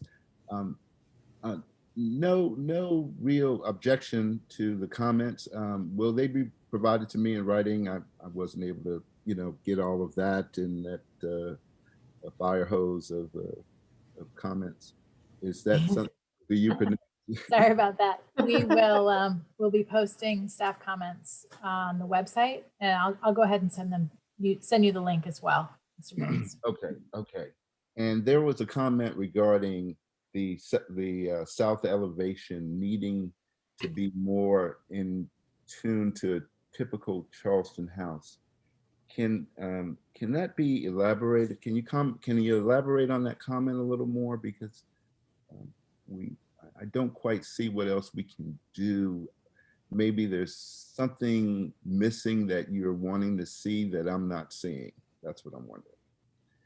Sorry, can you ask which comment would you like me to elaborate on? This was related to the fenestration of the south elevation needing to be more like a typical traditional Charleston house. Did I misread or misunderstand something? So I think I think you might be referring to the comment where I wanted, I thought it would be best if you retained the historic openings, which might be this one, and these 2. Wait a minute, So, you've got your screen's not shared anymore. Yeah.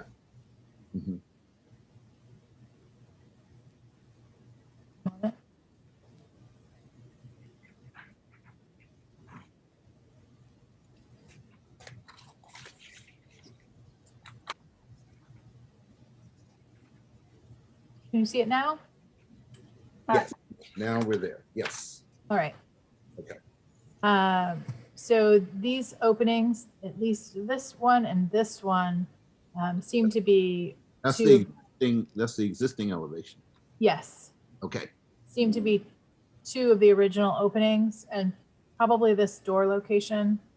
And if so, staff would like to see these openings retained, if possible. Well, are you aware they're actually 4x4 columns that you're seeing coming down from the second floor that's interrupting that plane? Those are the columns that are in some of the photos.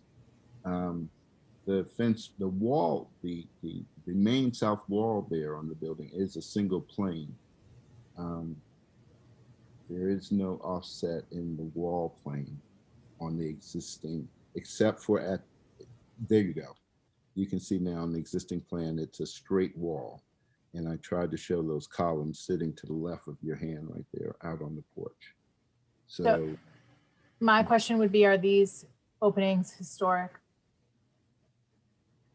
Yes, they're original. Yes. Okay. My comment was just referring to the fact that we would prefer to see them retained in their location. Thank you.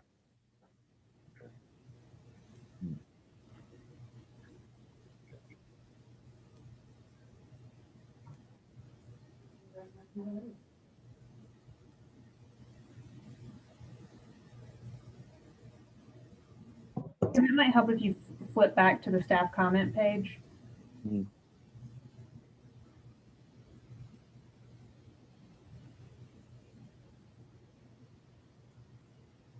And Mr. Gettings, is that the only one you needed clarification on? Yes, that one was real important too, because it lends to the livability of the unit. The width of the living room and kitchen then gets seriously compromised. But I have to go with it though.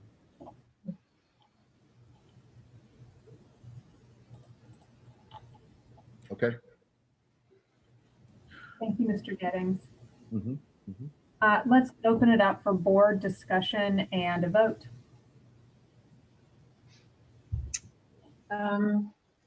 This is Julia. I'm just staring at that part of the plan. I'm thinking about the comment that he was asking about. And it looks like that whole wall where those possibly original openings are, has been shifted and Correct. would be removed in this plan. Mhm. And yeah, okay. I mean, generally, I think that staff has got it pretty thoroughly figured out. And of course, I am supportive of affordable housing. And I do, yeah, I think that having a roof over that upper porch will just be a lot more compatible with the historic district. Okay. And I guess I'm pretty ambivalent about the loss of that piece of wall in the proposed living area on the first floor, but curious if anybody else feels strongly.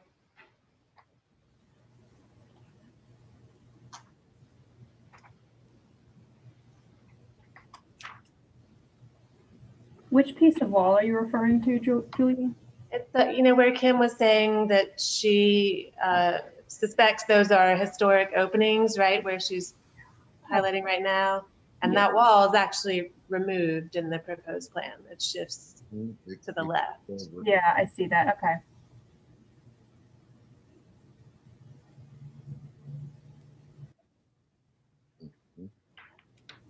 Fillmore here.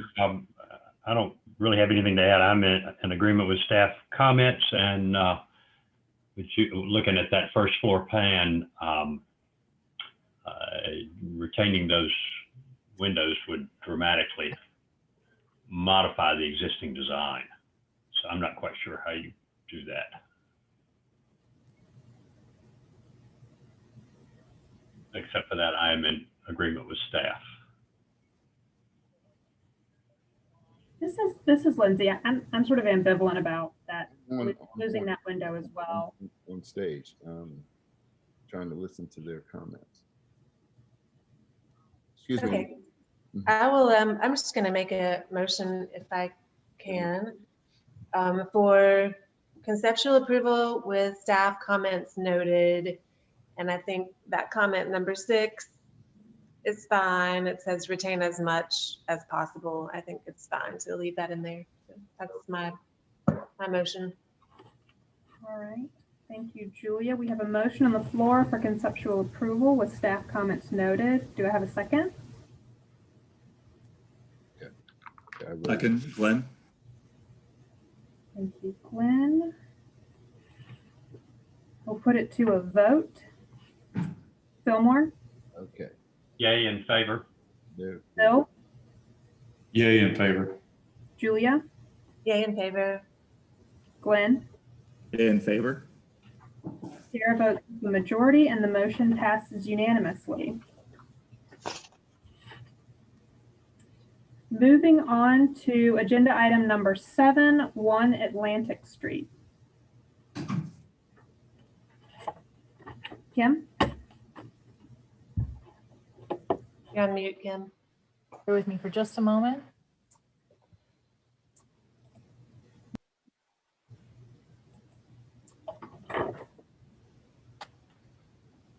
Okay. Whoa. Zoom in once, throw it off to the agenda. Number 7 is 1 Atlantic Street, requesting replacement of a wooden gate at the driveway. The building's a category 2 in the Charlestown neighborhood. Was built in 1830 in the old and historic district. Just to orient you with the property, here it is near the corner of East Bay Street. And some existing site photos. Here's the gate in question, with the house on the right. This is looking west on Atlantic. And that's all you get. So I have, let's see who's here. We have Madden Jones. You have the floor whenever you're ready to speak.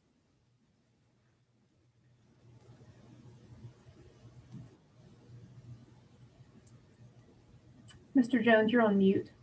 Miss Jones, Excuse can me. you all hear me now? Sorry about that. No, that's okay. Hold on. Okay. The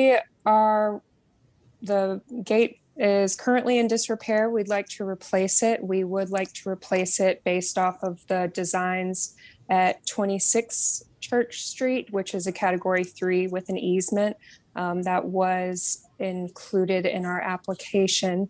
We will not be using these sloped wings, but just the thinner boards and with none of the diagonal bracing.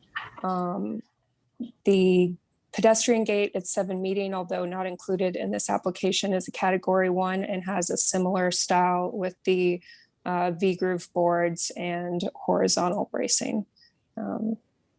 So that's our application.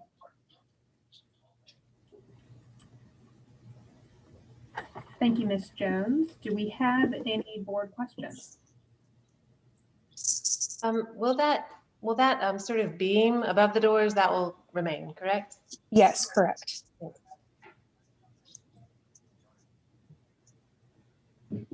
Have you identified the hardware for the gate? We have not. There is existing hardware that we plan on repairing or replacing in kind. Bruce Dingler is doing the craft on that.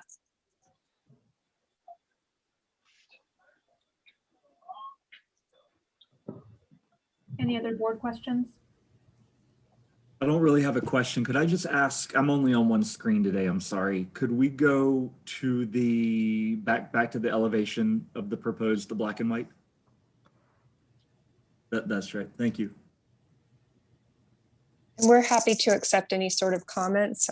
We do not want the diagonal bracing is our wish. Yeah, I guess my only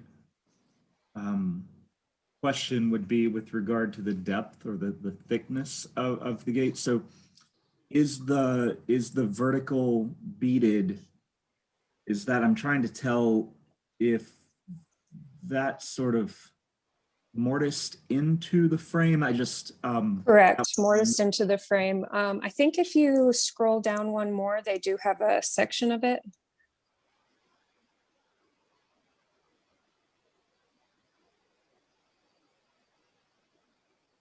There we go. Okay, thank you.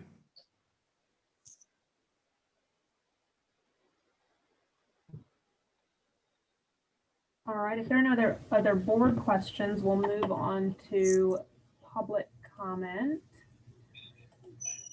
We don't have any public comment for this one, Lindsay. All right, then on to you, Kim, for city staff comments and recommendations.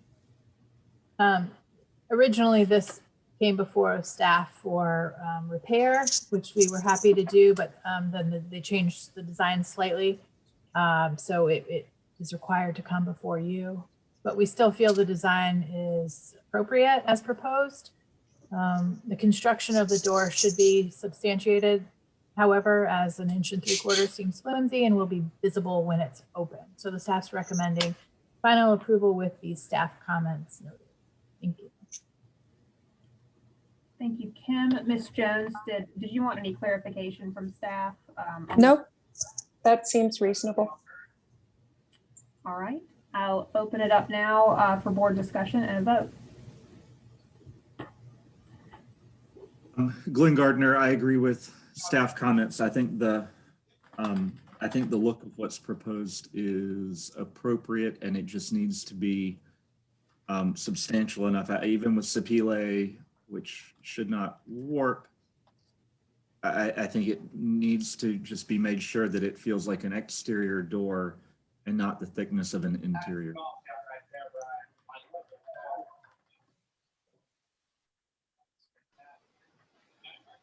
Okay, can I just make a motion for final approval with staff comments noted?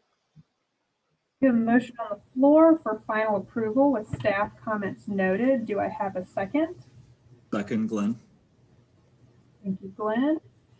I will now put it to a vote. Fillmore, Yay in favor. Bill, Yay in favor. Julia, Yay in favor. Glenn. Yay in favor.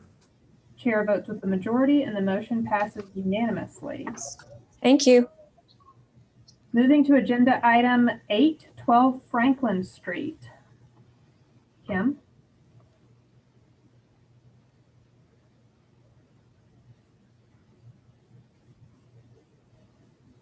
Kim, you're muted, but I don't see you talking, so that may be purposeful. Thanks. Just one moment. Okay. 12 Franklin Street's requesting conceptual approval for a new addition onto carriage house at rear. The building's a category 2 in the Charlestown neighborhood and was built in 1850. It's in the Olden Historic District. And here's an aerial for your familiarization with the project. It is just south of Queen Street on the east side. And here's the existing site photo. And you can see the driveway and you can't really see the garage in question at the rear. This is looking north on Franklin. And nope, had it the other way. This is north and this is south on Franklin. And if Mr. Hannawalt wants to take it away from here, you have the floor. Hello, and I appreciate everybody's efforts in considering this and working on this with us. My name is Rob Hannawalt. I'm representing Chris and Amy Searcy, the homeowners, and David Coxon, who's a really skilled architect. He's not able to be with us here. He lives and works in Washington, D.C. in Georgetown. So he did the drawings. I can't speak to them in first person, but you know, as a builder and a craftsman, I think they're really well done. I leave the architectural comments and evaluation obviously to you. We're really committed to doing a good job on this, using good materials, really low visibility from the street. We generally have the support of the neighbors, although we didn't do a letter writing campaign or anything like that. It's mostly about use for us. The homeowner works from home, and the primary residence doesn't have a good place for an office where he can do that privately. So we did a cabinets and finishes renovation inside the carriage house last year.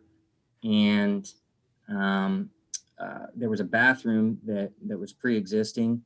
It was in the center of the space. So it was like a 5x8, and it sort of precluded the use of the rest of the carriage house as a open spaced office. So that was removed with the hope and the intention of doing this bathroom addition on the right side.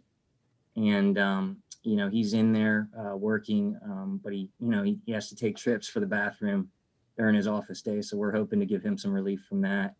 And it's not an existing, or it's not the original structure. We can tell from the age of materials that it's definitely been rebuilt a few times, or at least once. It's got modern plywood and block. The facade seems to be preserved from a little bit earlier, although we're not exactly sure how early, but I do think the architect, David, did a really nice job, kind of trying to follow the roof line and make sure we use that Dutch lap siding and picking up the octagon window. So that's really all I have. And thank you. Thank you, Mr. Hannawalt. Do we have any questions from the board at this time?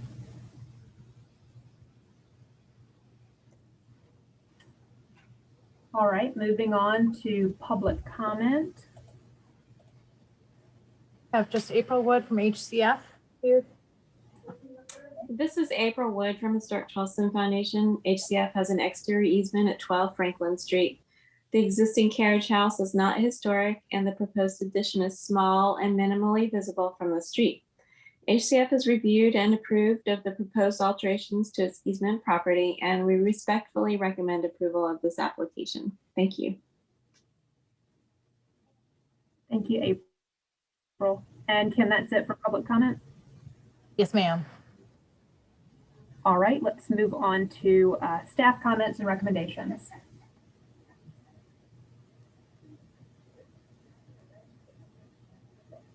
Have a couple comments, if I can find it. Sorry. The proposal is very sensitive to the modern secondary structure of this Category 2 house and would be something staff would feel comfortable approving at the staff level had it not been for the architectural designations. Staff's recommending final approval.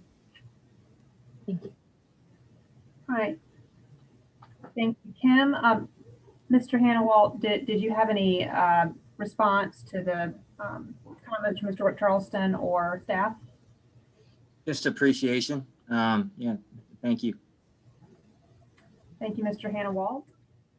Let's open it up for board discussion and a vote. I have a quick question for Kim. So remind me, the ordinance does not give staff the option to approve something like this. Is that correct? Just because That's the main right. house is Category Only 2? repairs without changes. Okay, I have nothing to add. No problem with this. This is Lindsay. I too have This is Bill. I'll make a motion for final approval. Second. That was easy. So I've got a motion from Bill for final approval, a second by Julia, and I will put it to a vote. Fillmore? Yay in favor. Glenn? Yay in favor. Bill? Yay in favor. Julia? Yay in favor. Chair votes with the majority and the motion passes unanimously.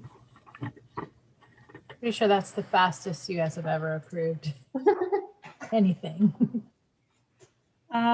Moving on to agenda item 9, 26 Queen Street.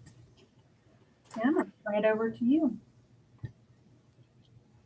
Thank you. 26 Queen Street is requesting final approval for the new construction of wrought iron balcony at the second floor. Building is a Category 2 in the Charlestown neighborhood and was built in 1802 in the old and historic district. Just for a little familiarity with the project, it's between Church and Chalmers on the north side of the street. And there's a photo of it. And this is looking west and looking east. And if Ms. Lane wants to take it from here, you have the floor whenever you're ready to speak.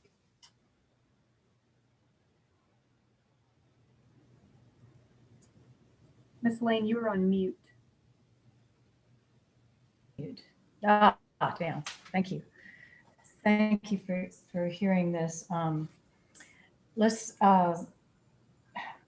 We've found some evidence that there was a balcony here before, and I'd like to show you that. But I'll point out on this drawing, well, I can do it later. Could we go to A101? A101. Okay. Yeah. Let's see. 1, 2, 3. The A's show the plan is, there we go. Okay, so on the first floor, we have no changes on the outside. So to A102, the second floor. There are 3 windows there, and the center window has a threshold on the inside, and we have found holes where there was a balcony on the outside. We are choosing to add a jib door as opposed to a triple hung because the neighbor next to us have a jib door and at 28 Queen, and then we do not have to replace the window.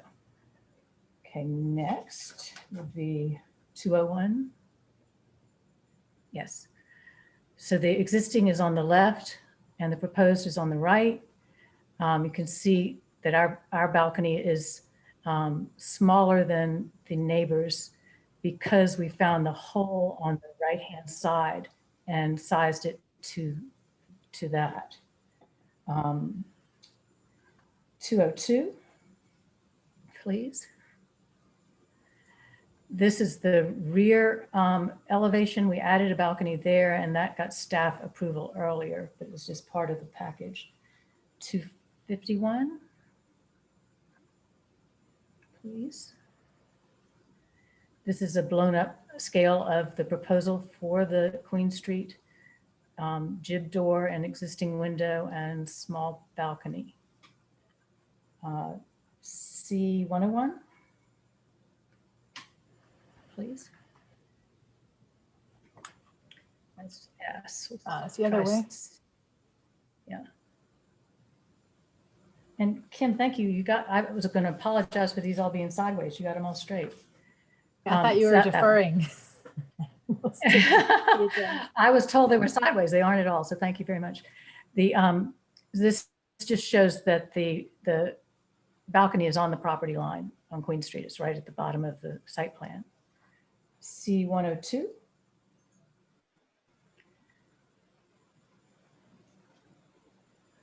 This shows the zoning requirements and they're all non-conforming, but we've gotten approval for that. C103. Thank you. Right, these are balconies on Queen Street and with a close-up of the one next door. C104. Right, this is where, and I hope you can see it, on the upper right or left is where the two holes are found. One is in the center of the center window and one is under the right window. So we chose that to make the width of the balcony and we made it more narrow than the neighbor's balcony. It's 2.8 instead of 3 something. They're the holes right there. We couldn't find the left-hand hole, but it's been newly stuccoed over there. The other evidence on the third picture from the left is the threshold under the center window. The other windows do not have that threshold, which implies there was a door there.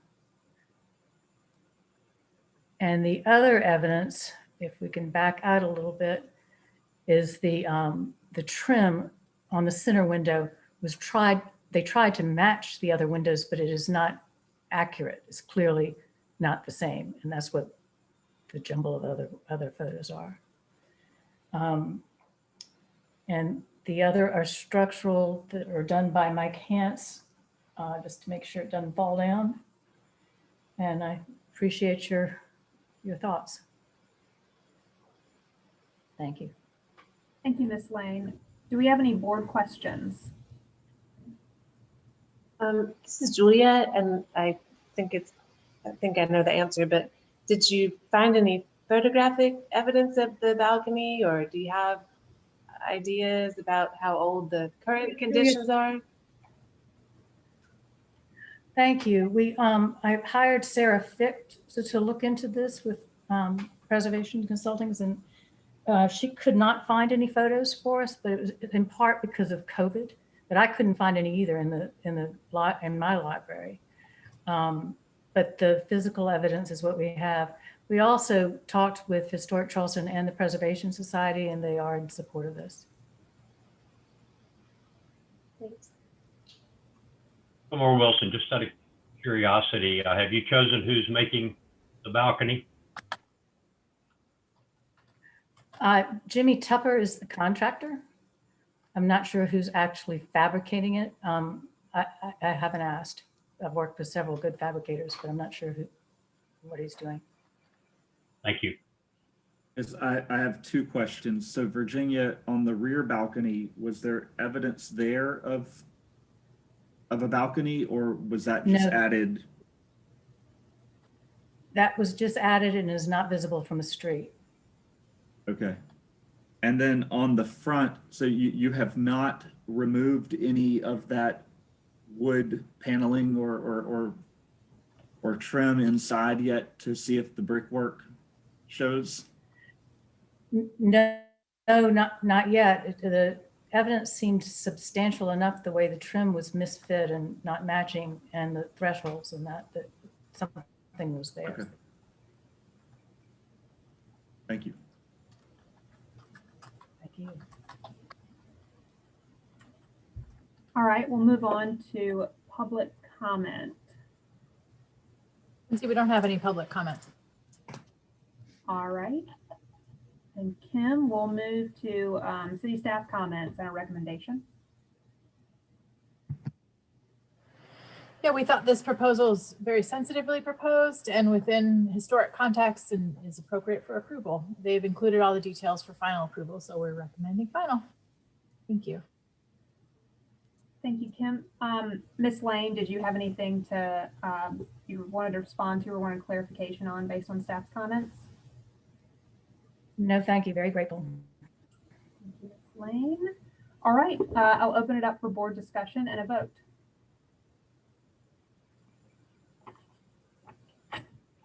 I guess, Glenn Gardner, I guess my comment would be based on evidence that there had been a door there. My understanding has always been that the balcony to the west was added much later, and that's why that building has a balcony and the others don't. And if there is evidence that there was a jib door or a triple hung window there, I would certainly be supportive of recreating a balcony there. But I personally, I mean, this is a category 2. I don't think you can cut a hole in the front of a category 2 house without evidence that there was one previously there. So I would ask for a site visit to determine that. Fillmore Wilson, Glenn stated almost exactly what I was going to state. I think there is some evidence with the threshold that there might have been a balcony here, but I think beyond that, it is speculative. And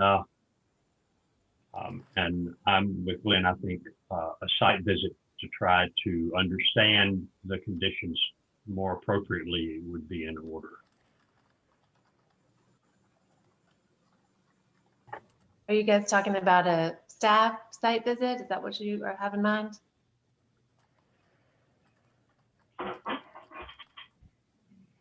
As Glenn stated, this is a category 2 house, and it's difficult, I think, from the amount of evidence that is here to determine sort of beyond a reasonable doubt that there was a balcony there originally. Certainly a little bit of very careful selective demolition might answer that question. And under those circumstances, a staff visit might be appropriate. I'm not. Yeah, I mean, I think to clarify my position, it would be if Ms. Lane's saying she thinks that piece of paneling is not original anyway, remove that piece of paneling under the window, and staff could visit and photograph the condition of the masonry. Yeah, I would certainly agree with that.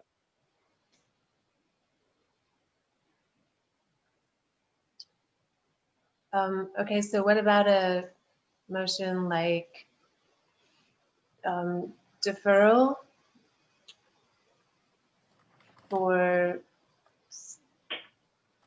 selective demolition and staff verification of precedents and final review by staff?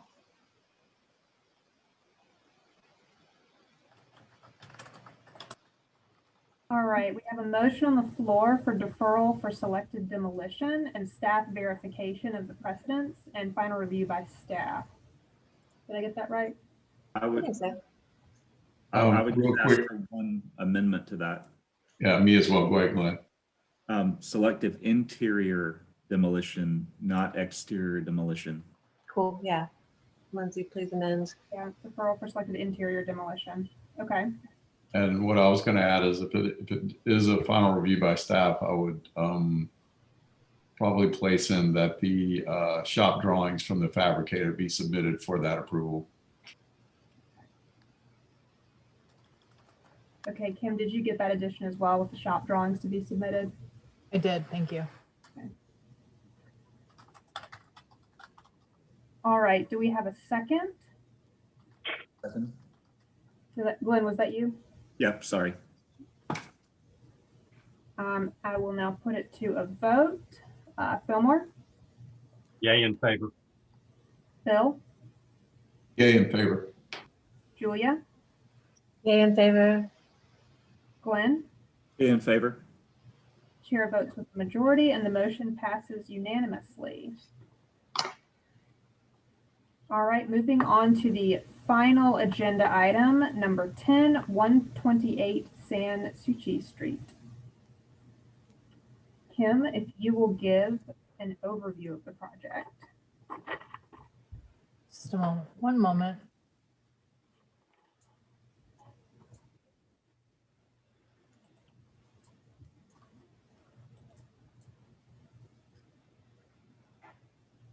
Okay, number 10 is 128 San Suu Street, requesting final approval for window removal. It's a category 4, I believe, in Wagner Terrace neighborhood, built in 1935 in historic material demo purview area. Just for your familiarization with the house, it's the north side of the street between Darlington and Ashley. And here are a couple of site photos. This is looking east and looking west. And we have Mr. Tommy Attridge. If you want to take it from here, you've got the floor. Sure, thank you. Can you hear me? Yes, we can. Okay, great. Thank you. I'm the homeowner of 128 San Suu Street. We're proposing trying to replace the original windows in the home.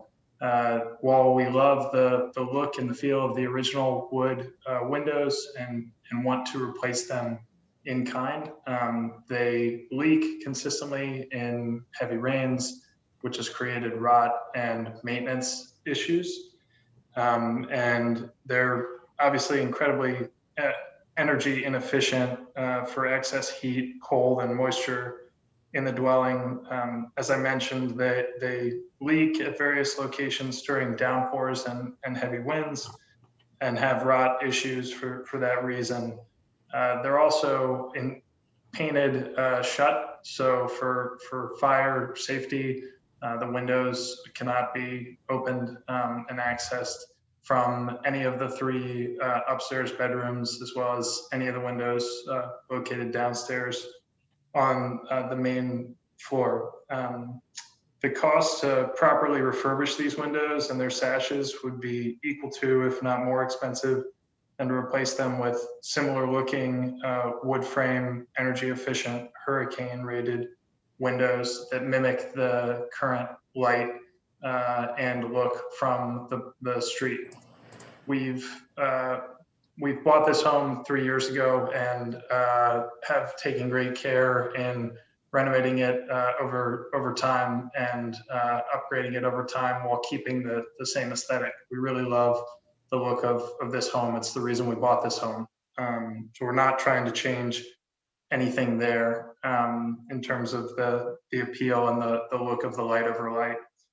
The new windows would match the new windows that were installed on the addition that we had built on the backside of the property that finished up last year, and make the entire house uniform in that regard. Again, not trying to disturb the look and the feel and the character of our house.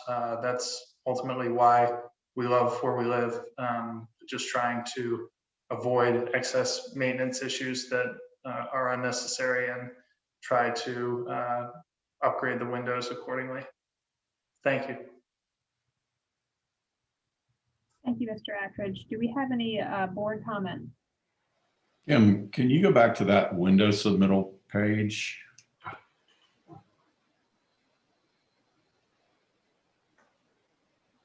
So this is referencing the Marvin Elevate window product, is that correct? Bill, I'd use caution as we don't have any purview of what goes next, just a reminder. I'm only asking because the applicant stated they were all wood. That product actually is I believe a PVC or fiberglass exterior. I'm just making sure of which product it is. I know, Mr. Huey, that our new windows are the same type and they are wood.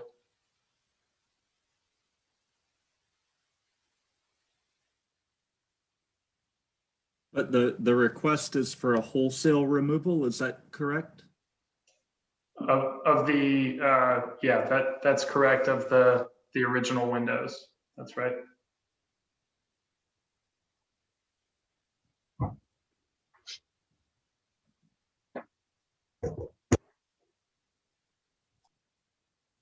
Any other board questions?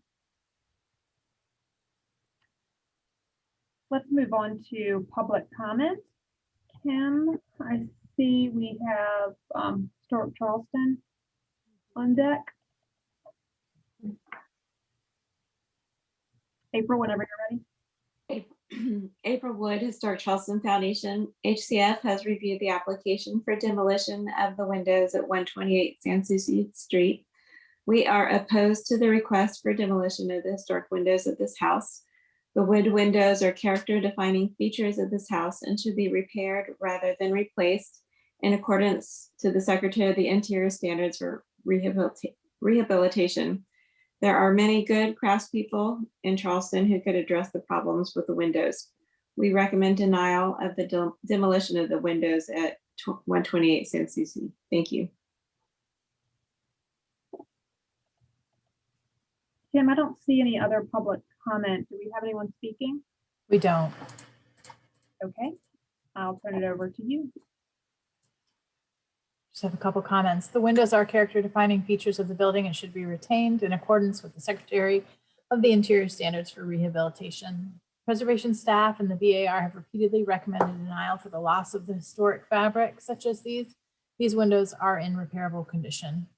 The staff recommends denial. Thank you. Thank you, Kim.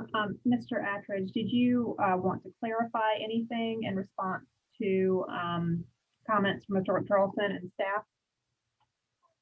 No, I'm disheartened to see this. I'm by no means trying to change the character defining features of the building and believe that our replacement windows would not do that. I'm a little frustrated in that I don't think the BAR, maybe they do potentially, but I don't think you fully understand the costs associated and rot and mold that creates health hazards here that we're just trying to remedy. So I appreciate your time, but I'm obviously disheartened with the result. Thank you, Mr. Attridge. I'm actually going to move now to board discussion and a vote on this. This is Julia, and just for the benefit of Mr. Attridge, I mean, we do understand the cost, but we're not allowed to factor in financial concerns into our decisions. We're just here to promote preservation of historic material, and you know, any new windows that you can get today would not be the same as that old material you've got. And I mean, we say this every time we're in this situation, but just so you know, if there is a particular sash or element that is, you know, completely beyond repair, you can talk to staff and one particular element can be replaced in kind, but wholesale removal is just not okay. It would be really bad for the house, whether you get that or not. Fillmore Wilson here. I would commend the applicant. I went by and took a really close look at the house from the sidewalk, and clearly there's been a lot of effort to maintain this house in very good condition, so I applaud that. However, the windows are certainly salvageable, and if there is a window or a part of a window which is deteriorated beyond repair, as Julia mentioned, that can be restored by any number of very good local craftsmen. And so I could not support the wholesale replacement of these windows, particularly with modern IG windows.